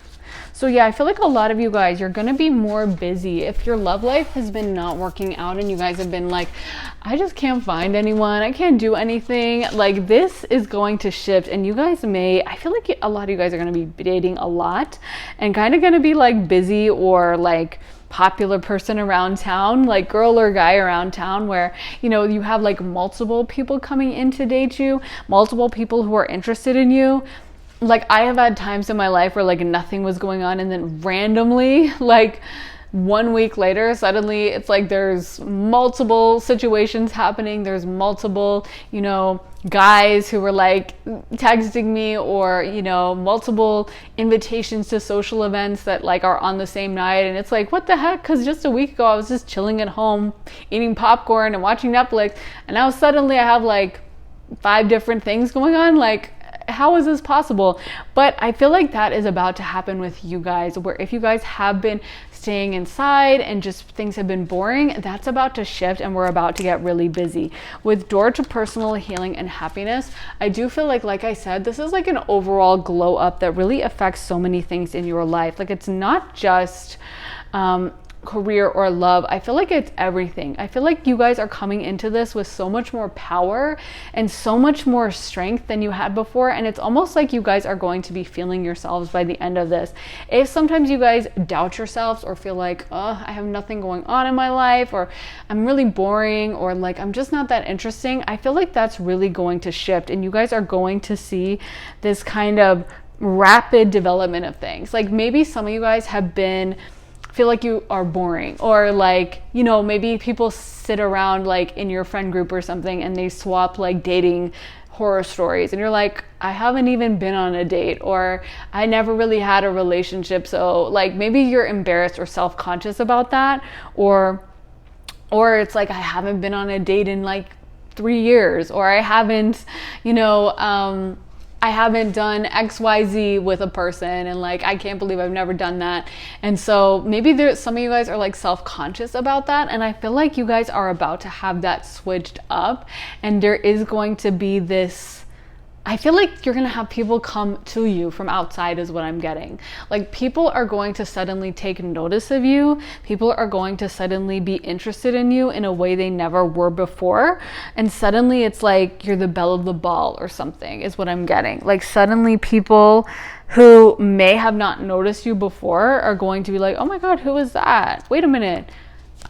Are they in my class? They kind of look familiar. Is she that girl who, like, you know, and before they may not have even paid attention to you, but there's going to be this new like glow about you that suddenly people really take notice. So this may be a great time for you guys to even like work on your health or work on, you know, like getting into a new routine or working on glowing up your like makeup routine or your hair or your clothing or something, because I feel like a lot more people are going to take notice of you.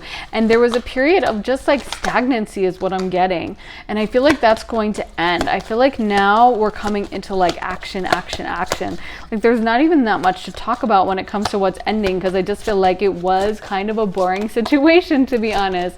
No offense, because like I've definitely been there, but it's just like there wasn't going all on that much. Like I'm seeing some, like, I don't know what it was, but there was like a t-shirt or something that said not a lot going on at the moment, and I'm seeing that in my mind.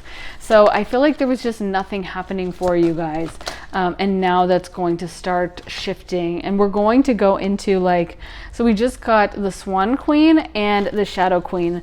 And so the Swan Queen says transformation, intuition, patience, and the Shadow Queen acquiring knowledge, insecurity, manipulation. But I'm really getting that for a lot of you guys, like this is you going into Queen energy. Like whereas before you were like the lady in waiting, you know, or like, you know, the bridesmaid that had to stand at the very end of the long line of bridesmaids and like be off in the shadows and be kind of like forgotten and not paid attention to. And now you're like center stage. You're coming into the center stage, and suddenly people are noticing you and people are taking notice. So if you guys have kind of been stuck inside playing video games or watching a lot of TV and just like feeling depressed because like nothing's moving forward, I would urge you guys to get ready for this change, because one thing I'll say is that like when you're suddenly shifted into the spotlight, it can make you a lot more self-conscious, and you're like, darn, I wish I'd gone and bought clothes like the week before I was invited out to all these events when I had time to go shopping, you know, or I wish I had started that fitness routine, or I wish I had, you know, looked at makeup tutorials or something, you know what I mean? Because I do think a lot more people's eyes are going to be on you. And so I feel like if you guys have the time or the resources, it may be a good time to think about like, you know, glowing up, or think about how others perceive you, and then just working on refining that. So, you know, making sure that you are happy with how you look or happy with how you're presenting yourself. You know, you might even practice like taking a photo in the mirror, or taking pictures and practice your angles or something, you know what I mean? Because I just feel like you guys are going to be invited out to like social events and stuff. And there's going to be some kind of preparation where it's not like Spirit is saying like, you don't look good and you need to change. But I just know for me, like I always feel better when I'm like, okay, I know I have some dresses I can wear if someone asks me out on a last minute date, or I know I have some cute makeup I can throw on, you know, at the last moment before I go out to see my friends. You know what I mean? Like, so I just feel like part of this is, if there's any advice I could give you guys right now, it's like just get ready, because you are going to be a little bit in the spotlight. And I always think that as much as we look forward to being in the spotlight, you know, it makes you crazy self-conscious when suddenly everyone is paying attention to you. And I think that's what's going to happen for you guys. So maybe if there's something that you feel like you should improve, just maybe it's something to work on right now. So let me get some more cards. What is coming to an end in pile 3's life? The brown calcite. What's coming to an end in pile 3's life? What is coming to an end for pile 3 in their life? What is coming to an end for pile 3? Okay, so we got look at the bigger picture. I'm gonna put these back because this is not really resonating, and this deck throws out so many cards. Okay, so we got look at the bigger picture, don't let your past hold you back, bring love into the situation, and it's time to release negativity. So some of you guys may have been in like almost like a depressed energy, or a situation where you just didn't feel like, you know, you didn't feel like there was a lot going on in the dating world, or there was a lot of attention paid to you. And I do feel like that's something, oh my God, I knew this was gonna happen. I knew that was going to come out. Don't let pride get in your way, but the message is full moon in Leo, because we are getting such Leo vibes. This is so like center stage energy, Leo, center of attention energy. So I feel like maybe some of you guys hold yourselves back, or you don't like to get attention.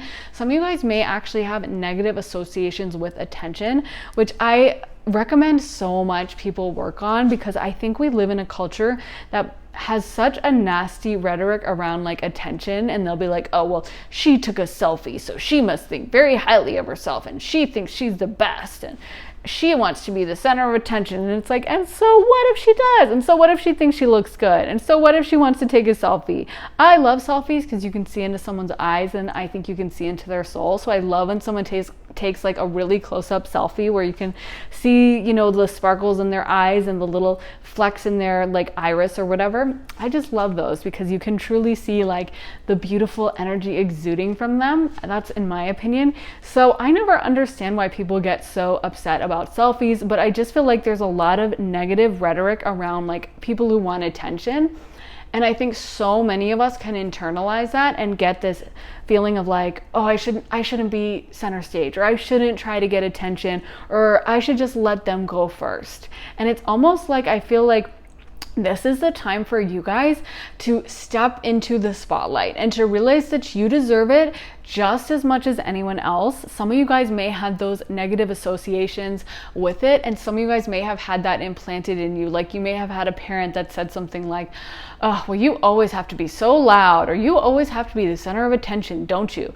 Or you always, you always try to get everyone's attention. You're so annoying, or something like that, you know, or a friend who said that. And it's almost like, yeah, I do want to be, yes, I always have to be the center of attention because I'm amazing. And it's not to be like, I'm going to take any attention away from anyone else, but like you stepping into your power and having the fullest glow up that you can and being the highest version of yourself is a positive thing. And anyone who tries to make you feel like that's a negative is operating from a low vibrational, jealous, envious place. And so that's on them, and it's nothing you should take on or absorb. So I feel like in the future, this is about you guys unlearning, leaving behind some of this sidekick energy and stepping into that main character energy. You guys are going to be center stage, having all eyes on you, and having your life move forward with a lot more exciting things going on. So again, maybe if your schedule was pretty empty and you were spending time at home watching TV, playing video games, suddenly it's going to be like a social whirlwind. It's going to be like people asking you out, people, you know, inviting you to parties, and just things shifting where, yeah, I feel like your schedule is about to get a lot busier. Some of you guys may think about investing in buying one of those planners with like 9 a.m., 10 a.m., 11 a.m., because I feel like that's about to get like filled to the brim. I'm seriously seeing some like a planner that's just like super full schedule. So yeah, I think this is about you guys really realizing your own power and starting to see a lot of this pay off, a lot of the effort you guys have put into manifesting an exciting life. Or even if you guys haven't been working on that, I feel like this is just about you guys having this vibrant, beautiful, exciting schedule, you know, things moving forward, some people coming in romantically, people coming in with, you know, maybe sexually. Sometimes for some of you guys, like I said, some of you guys may have been like inexperienced in certain areas, and I feel like that is about to shift where it's going to be more romantic opportunities for exciting new events and social opportunities for sure, like going out and having invitations and and just, it's going to be like fast paced. It's going to be like a whirlwind is what I keep getting. So I really am seeing your schedule start filling up. I'm seeing someone busily rushing around and kind of going from activity to activity, and really enjoying it. Not in like an I'm overwhelmed, this sucks, I can't believe I had to wake up at 5 a.m. and it's 10 p.m. and I'm still working. Like, not that kind of overwhelmed, but more like, oh my God, I just got drinks with this person. Now I'm going to meet that person to do this. And then I have yoga and then I'm going there. Like, you know what I mean? Like, so fun stuff. I feel like you guys are leaving behind this stagnancy, and like nothing ever really happens to me. Nothing exciting happens to me. Some of you guys may be moving to like a new city or a new place where suddenly you're a lot busier. If you came from like a small town where there wasn't much going on, it may be something like that. So is there anything else, Spirit, that you want me to say for pile 3? They just said get ready. So I mean, like I said, some of you guys may want to get a haircut or change up the look or do something so that you will be ready when all eyes are on you, because I do think that is definitely going to happen. So maybe pick out your cutest outfits and start, trying to make sure your wardrobe is on point, or that you're really loving, everything with your body. Or your hair color is on point, whatever it is. So yeah, I feel like this is definitely going to be eyes on you, attention on you, and a very exciting period. So maybe for some of you guys, that might even be that you were wanting to do social media or something, or put yourself out there to be a public figure in some way, in which case I would say this is a heck yes, double thumbs up. So I would say that's definitely pointing in that direction. But this is seeing someone in the center of a stage with the spotlight on them, and then I'm seeing a schedule that's like moving really quick. So that is super exciting, you guys. I hope you still have time to watch my readings afterwards. But yeah, so please let me know if it resonates in the comments. Also, make sure to leave a suggestion if you have any, and also like and subscribe, turn on notifications so you see when I post. And yeah, I will see you guys in the next reading if you have time. So sending you guys love and light, and see you guys then. Bye. Hey pile 4, so if you guys picked this ocean jasper, this is going to be your reading. I love this stone, and it's really great for bringing in positive emotions and releasing negative emotions. So a great stone when it comes to this reading of what we are leaving in the past. And so you guys got trust, you guys got beauty, lighten your load, boundaries, and passion. And for the tarot, you guys got the Queen of Swords, you got the Four of Wands, the Page of Cups reversed, Ace of Pentacles, Death reversed, the Eight of Cups, the Knight of Cups, and the Magician. So yeah, I feel like the thing is that for some of you guys, this is about putting in boundaries and kind of making sure that you're being treated well in relationships. With the Queen of Swords, I feel like she is very decisive. You know what I mean? She's very knows her worth and knows what she's going to tolerate, and she's not necessarily as easily fooled as some of the other queens might be. Of course, they're all queens, so they're all going to be coming in with powerful evolved energy, but the Queen of Swords in particular has a lot of mental discernment. So I feel like you guys are going to be a lot more careful about like the things you take on in life, whether that's like relationship stuff or whether that's responsibilities at work and stuff. I feel like you guys are going to feel a lot more comfortable being like, no, I can't do it, or like, sorry, I can't make that meeting, or I can't actually do that chore for you, or no, I can't come over and babysit your kids for free, or whatever it is, or like, no, it's not okay that you cheated on me, and I get that you are, I don't know, I just watched something with some celebrity woman, and her husband is apparently like a sex addict, and she was like having to sit there and talk, and he was talking about it, and I was like, oh my God, I'm so glad that was not me, because that would not be my reaction, is to sit next to him on the couch and be okay with it. Sorry, but just that's gonna be a no. And so it's like something like that, where someone is saying something that to me seems like obvious BS. I feel like you guys are going to see through it and not be able to tolerate it. You guys are not going to be like, okay, that's fine. I think so many of us have trouble like enacting boundaries and sticking to them. But this is you guys leaving behind like pushover behavior and coming strongly into like, I know what I deserve and it ain't this. It's a lot more than this. So yeah, I feel like you guys are going to start seeing your self-worth more and seeing yourself, you know, as beautiful, and also maybe to a certain extent even putting yourself out there into the public eye for some of you. Not for everyone, but for some of you, if that resonates, like I feel like you guys are going to start feeling yourself a lot more.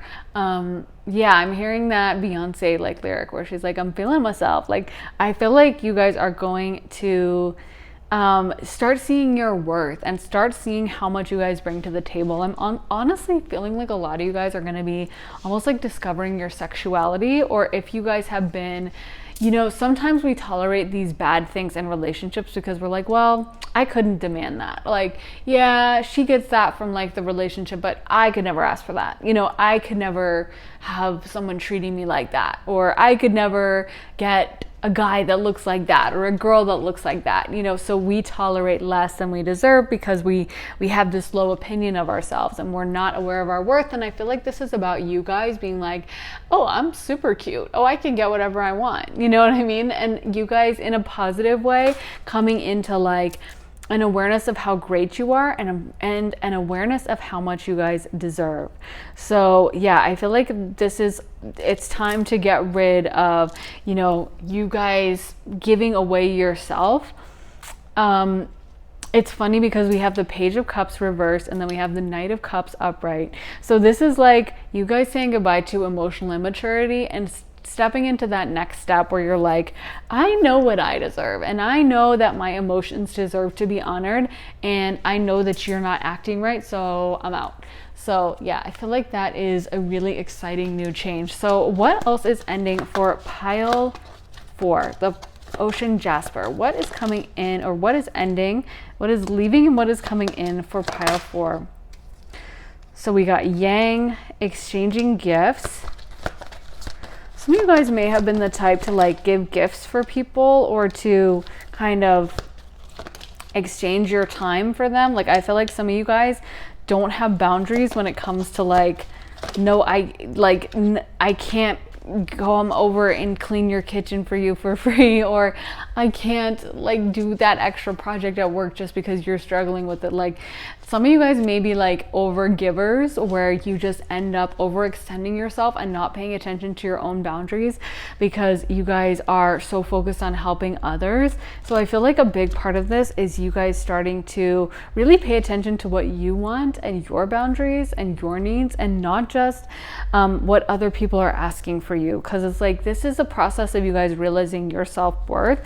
We got time for a nap, so I feel like Spirit is acknowledging that some of you guys have truly overextended yourselves, and it's like you guys are not just these limitless little robots who can like go work 24/7 365 and never have any consequences. Like we do have to honor our bodies and our own health, and not even just our physical health, but like our emotional health. Like sometimes you just need that day off to chill and to sit in the bath and eat chocolate truffles and drink wine and read a trashy romance novel, or whatever it is you guys like to do to unwind, you know. And it's not up to anyone else to judge. Like, and if someone's like, well, but I need help with XYZ that day, it's like, well, okay, but I have my chocolate eating bonbon time scheduled, and that's very important to me, so no, I can't go, you know, I can't help you with that. And it's not to say that like we're greedy or we only think of ourselves, but it's like, I think that learning to honor yourself and really respect yourself and be like, I gotta focus on my goals.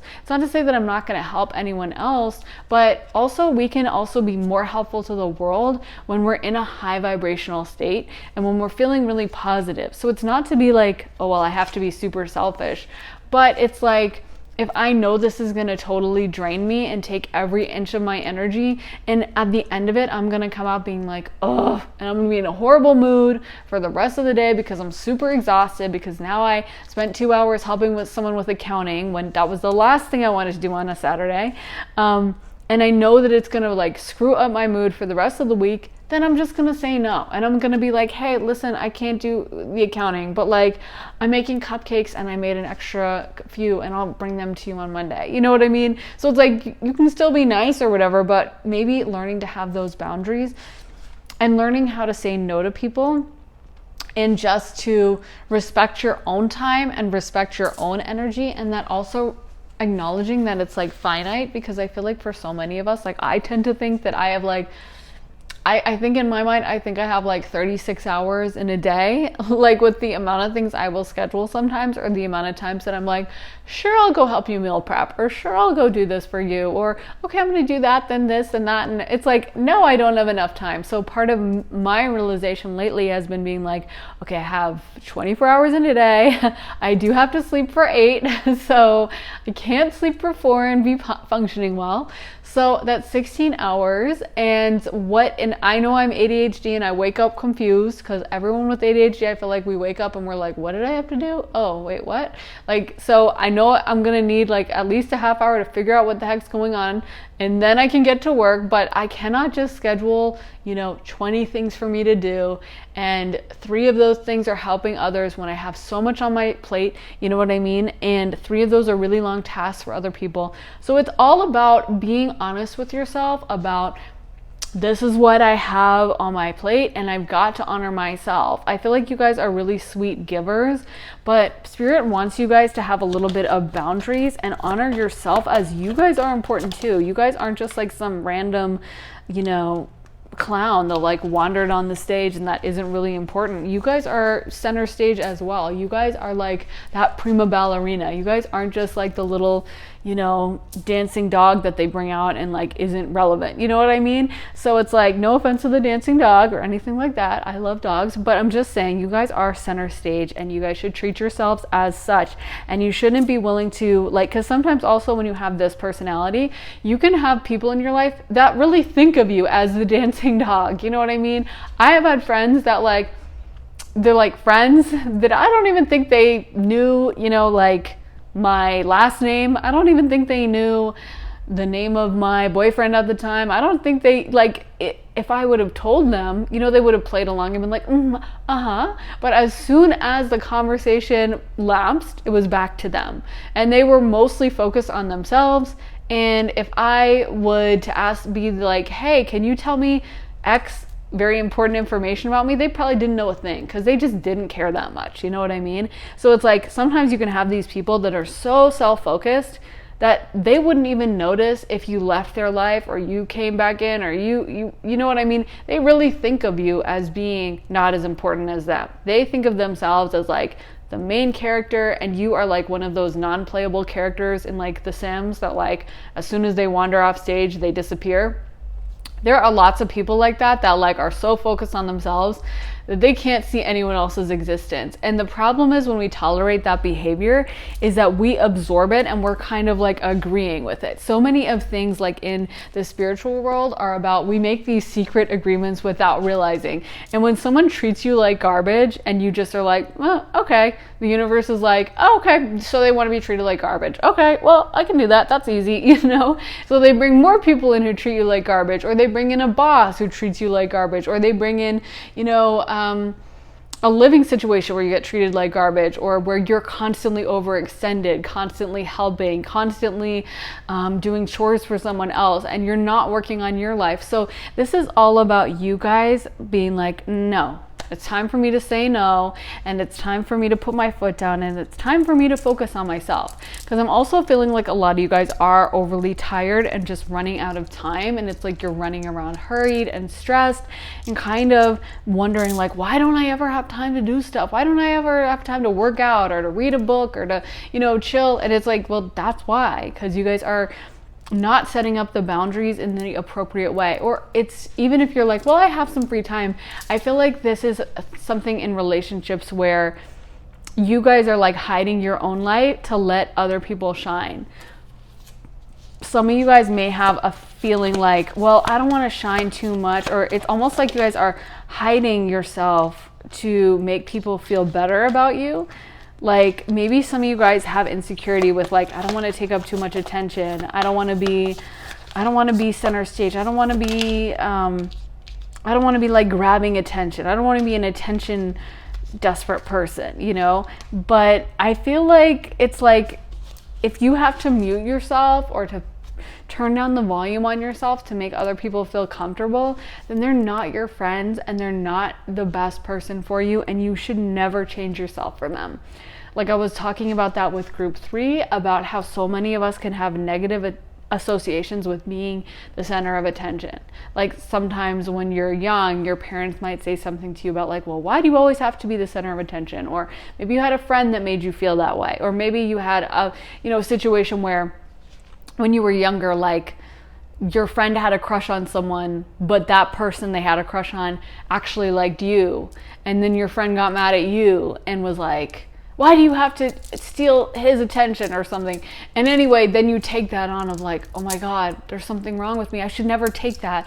I don't deserve it. You know what I mean? And it's like I feel like this is about you guys stepping forward into being like, no, I do deserve to be the center of attention, and I do deserve to be someone that people also cater to in relationships. It's not just about me giving.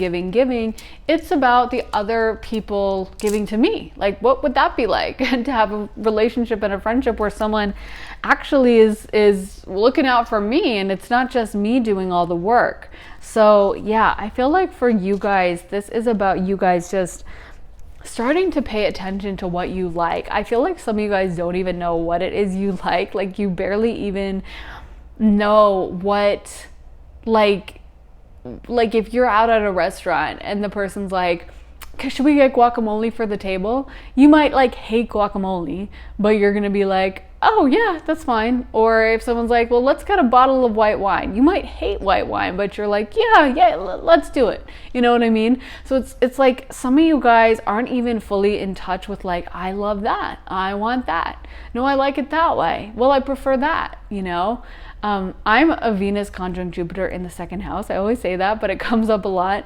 And I think one of the great placements of that is it's really about learning about what you love and like things, and really like taking that and going with it 100 miles an hour. Because when you have Venus conjunct Jupiter, the things you like, you really, really like, and the things you don't like, you really don't like. So that's actually been really helpful for me, because I find whenever I go along, like one of my friends is like, well, let's just go to that restaurant. And I look it up and I'm like, that looks horrible. And I just go along with it. It's always freaking horrible.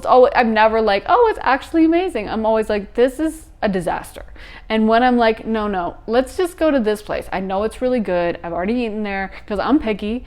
It's always amazing. You know what I mean? And so I started learning that like in general in life, when you have that feeling of like, I don't really like it, I don't know about this, that's like a message from spirit. And so I feel like this is about you guys figuring out what it is you guys want and deserve and moving forward into this. Because I'm almost getting this energy where you guys feel like you can't or you don't deserve to have the things you like. And you guys just keep putting other people's desires and wants first. And you guys just keep like, I don't know, it's almost like you hope or you think if you do it enough that someone's going to turn around and be like, well, what do you like though? But that never happens, because that's not how the universe works. The universe needs you to take that first step to be like, I deserve to have what I want.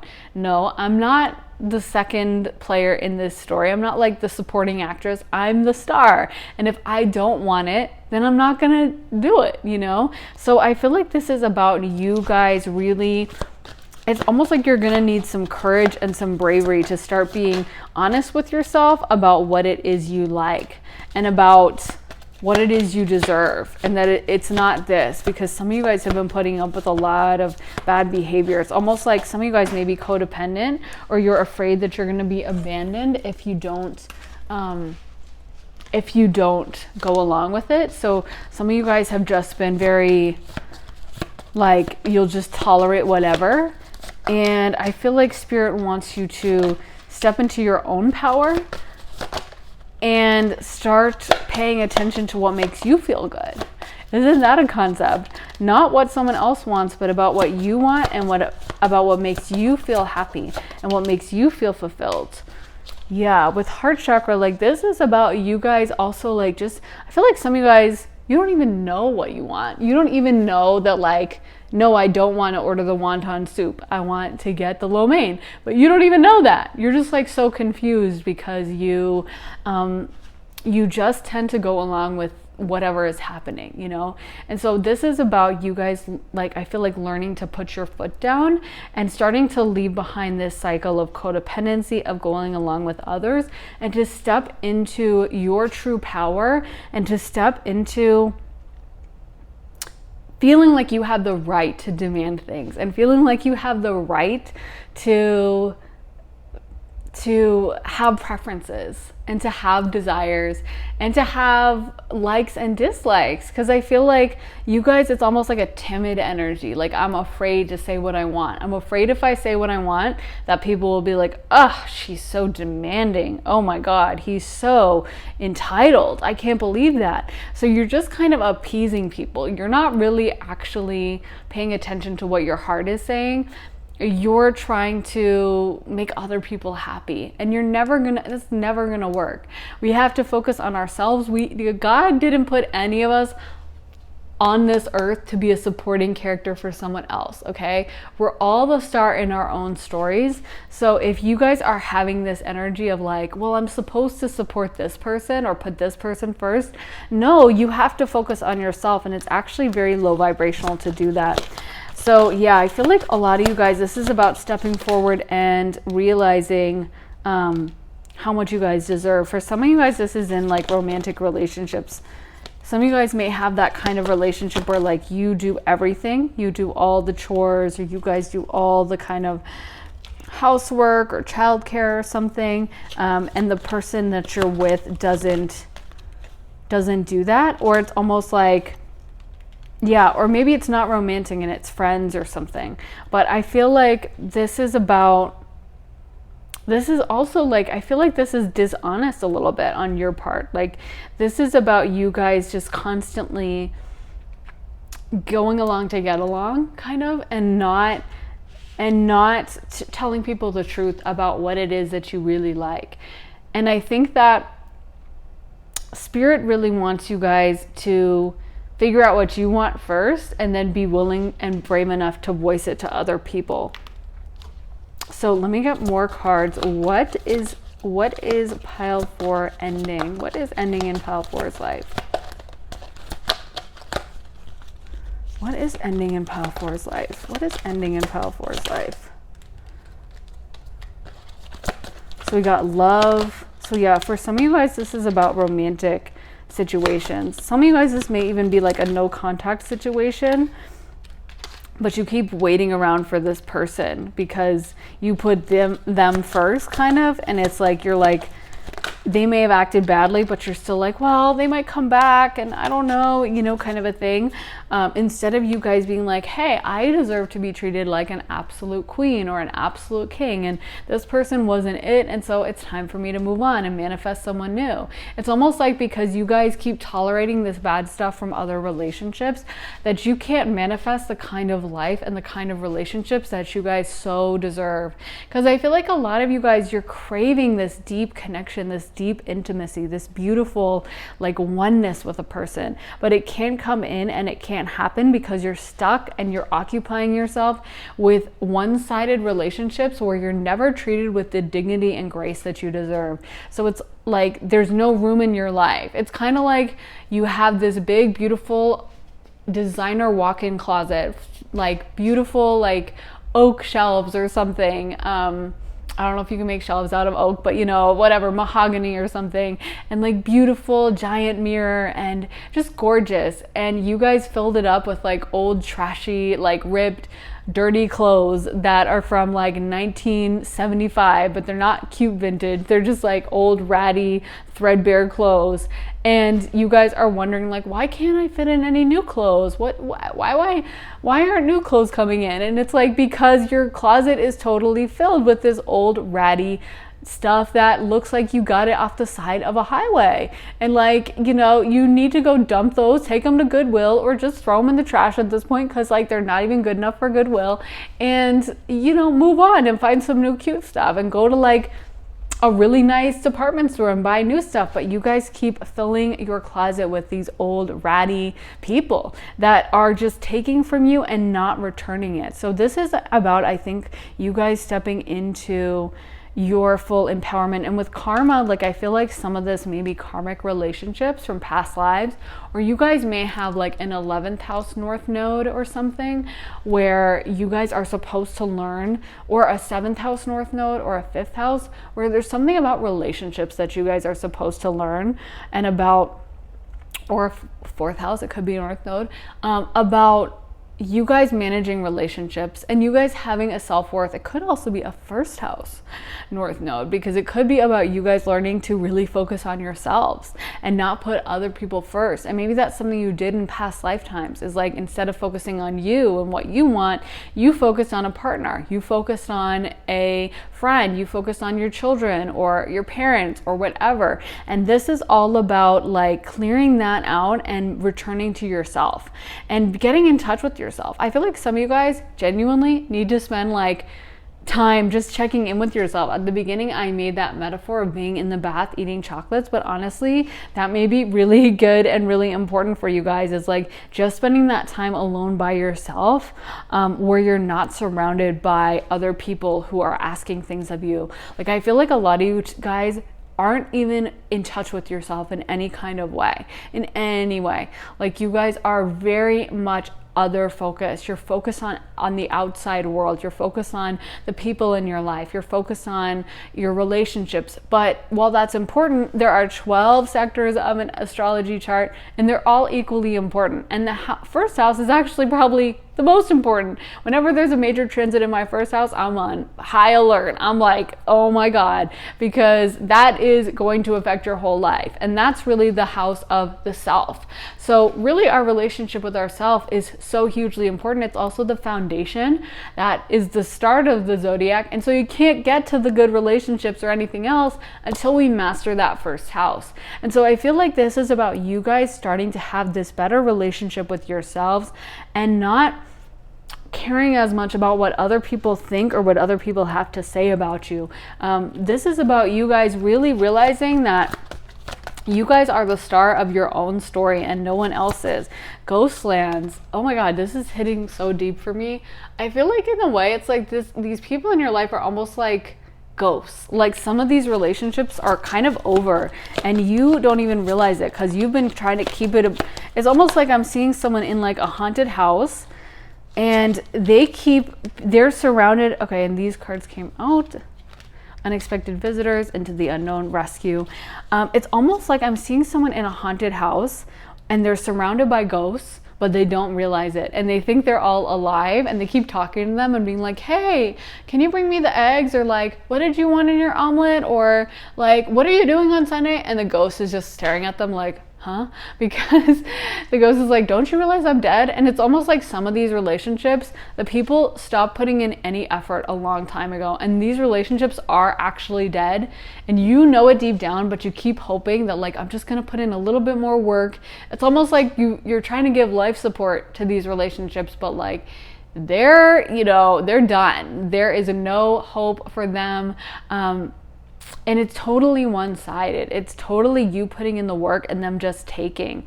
And we got unexpected visitors, into the unknown, and rescue. I feel like you guys try to rescue a lot of the people a lot of the time. Like, you guys are that friend that people will call up last minute for, help or support. But it's almost like, how much of your time do you spend talking to these people about their problems versus how much time did they spend talking to you about your problems? I think a lot of empaths and helpers, light workers that were put on this earth to help people, end up in these kinds of relationships. Like I said, with my friend who I'm talking about, who I don't even think she knows my last name. I don't think she knows, and I would talk to her about like my boyfriend at the time. I doubt she knows his name. I doubt she would be able to tell you like any detail because she was so focused on herself. And if I told her stuff, she was just basically listening before she could start talking about her problems. And I would sit with her for hours and like talk her through, her issues with guys or whatever. And my point is like, I think so many of us healers get into that because we want to help, we want to heal people, but it's like a waste of your time. You actually could be put on this earth for a huge purpose, and you're sitting around with someone with a dysfunctional energy that's probably never going to change, probably doesn't want to change. They're just wasting your time, and you keep trying to fix them and help them, and that's effort you could be putting towards a project that could help a lot of people, or energy in your life that could really transform things, and maybe, like I said, bring you out to a broader audience and help even more people. So it's just like, sometimes when someone is a giver and has that compassionate energy, it gets taken advantage of by people. And that's where you have to learn to put your foot down and really start. It's not to say that you're gonna be obsessively counting, well, I spoke for 10 minutes and you spoke for 11 minutes, so I get an additional minute or something like that. But it actually is really important to start keeping track, to a certain extent, of what did you give in this relationship and what did you get out of it. And what did that person put in and what did you put in? Because if it's all you putting in, or all them, either way, that's going to be unfair. But I think for you guys, this is about you guys giving too much. This is not about you guys taking too much. This is about you guys giving and giving and giving and getting nothing back, and for some reason still giving. It's kind of like, would you take a job if you never got a paycheck and every day you were just working for 8 hours a day? And at the end of the day, you just went home and came back the next day and did the same thing? And would you be excited with yourself if you were choosing to do that? If you were just choosing to work for free for some reason? Or if you were find out from a friend that something like that was happening? I remember there was some story about some guy that tricked this guy into working for him for free, and it was a horrible story. I don't remember where it happened, somewhere in the American South. But he tricked this guy into working for him for free, and then he threatened him into keeping at the job. So the guy was working for free every single day. And the guy who tricked him, he got sent to jail. He got locked away for years. Because it's a serious crime. That's evil, right? We know that there should be inequality. You at work, okay, you get a paycheck or you get something back out of it, right? And so it's you guys have signed up for these relationships that are so distorted, so one-sided, and it's time for you guys to start accurately looking about, what do I put in and what do I get out? What do I get back? Because it's not actually a virtue to just give and give and give and give and give and nothing comes back. We do need to make sure that our time is being appreciated and reciprocated, because it's our time on earth is not endless. And we got TikTok, and I feel I keep getting that there's this time aspect where you guys are running out of time. I don't mean that in an ominous way, but it's your time is really being impeded upon, and you guys are not being able to use your time for the purposes you were designed for on this planet, because you keep you're not managing your time well. So Spirit is not happy about this. Hostilities, carrying connections. We got yin yang, broken heart. So for some of you guys, this is a romantic relationship that needs to end. But I feel in general, this is about you guys. So this might also be leading to you guys not having enough money, because you keep giving without reciprocating. And when we have that attitude towards relationships or to anything in our life, that extends. It's like a boomerang. It doesn't just affect that one area. It affects everything. So Spirit may be okay, so you want to work for free, so you just want to give away your talents, so you don't need to be compensated. Okay, that's fine. So we'll do the same financially. We'll do the same career. We'll do the same friend-wise and romantically as well. And okay, that's the vibe you want. We got the vibe covered. So, it's funny because once you adjust one area of your life, so often it boomerangs. And I feel if you guys could come into this energy, which I feel is something that is happening right now, and put this behind you of just giving without reciprocation and giving over the top, giving with nothing getting back. If you guys can put this in the past, it's going to boomerang around your whole life, and you're going to have the kind of relationships you want, the kind of job you want, the kind of friends you want. But this will involve you guys stepping forward. I feel this is a choice for a lot of you.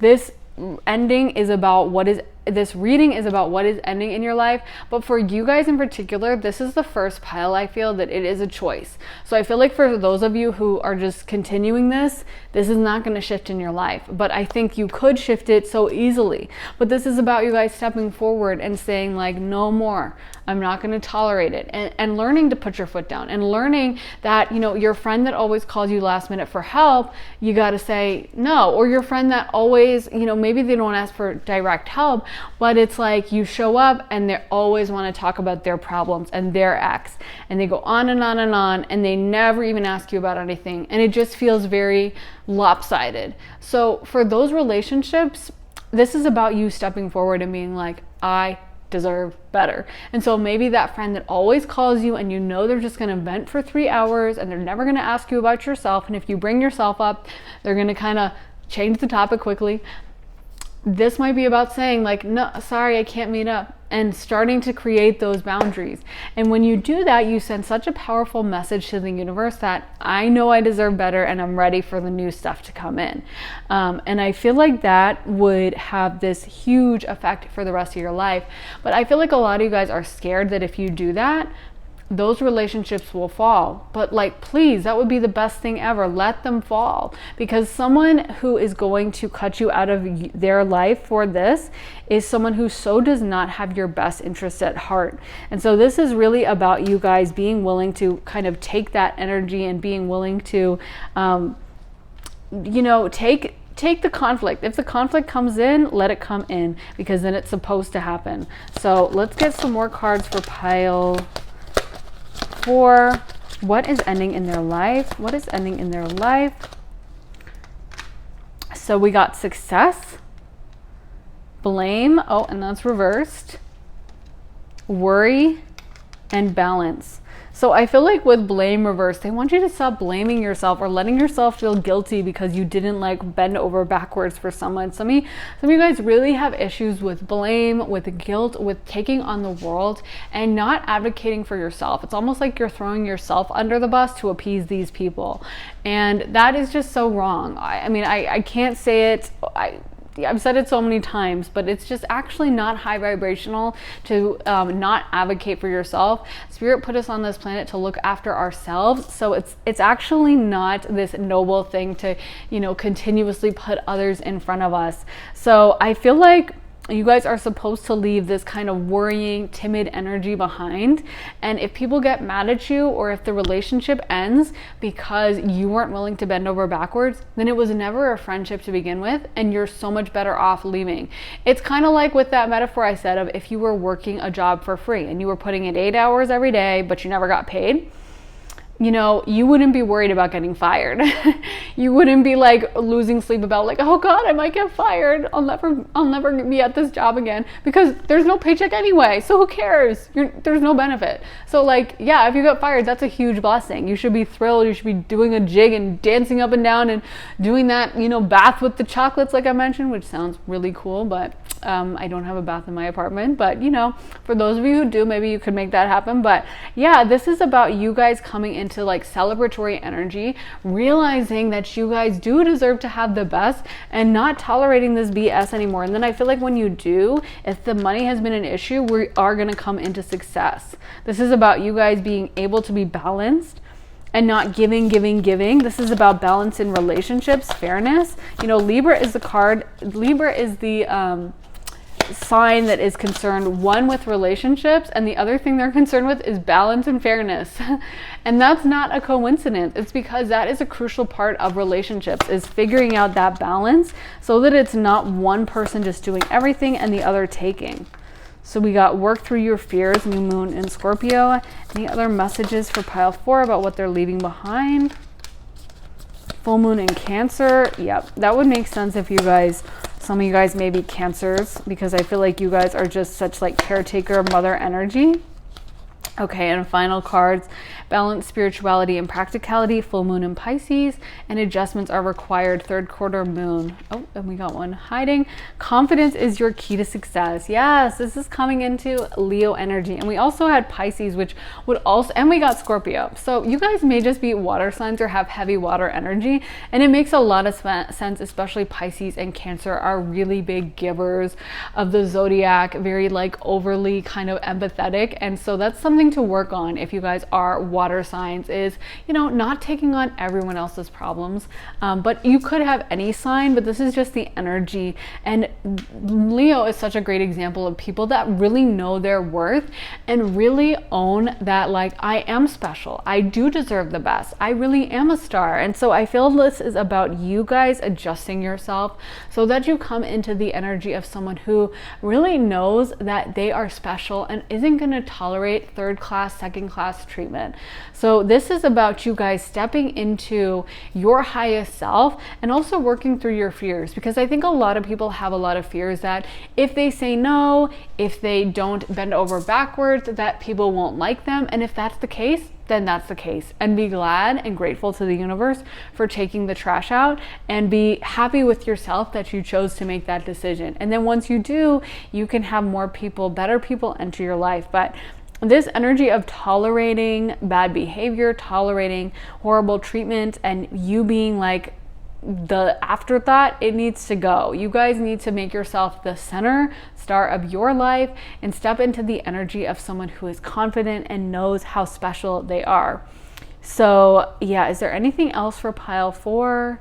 No, I think that's it. I think we covered it, guys. But yeah, please let me know if it resonates, guys. I really want to hear about your group. I'm very curious about this. So please let me know how it resonates.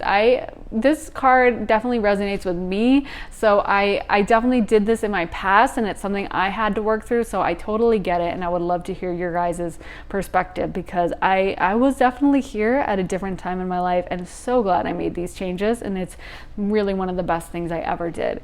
So let me know your thoughts, guys, and if you have any reading requests or suggestions, let me know. Also, make sure to like and subscribe, turn on notifications so you find out as soon as I post. And yeah, I will see you guys in the next reading. Sending you guys a lot of love and light. Have an amazing day, guys. Bye.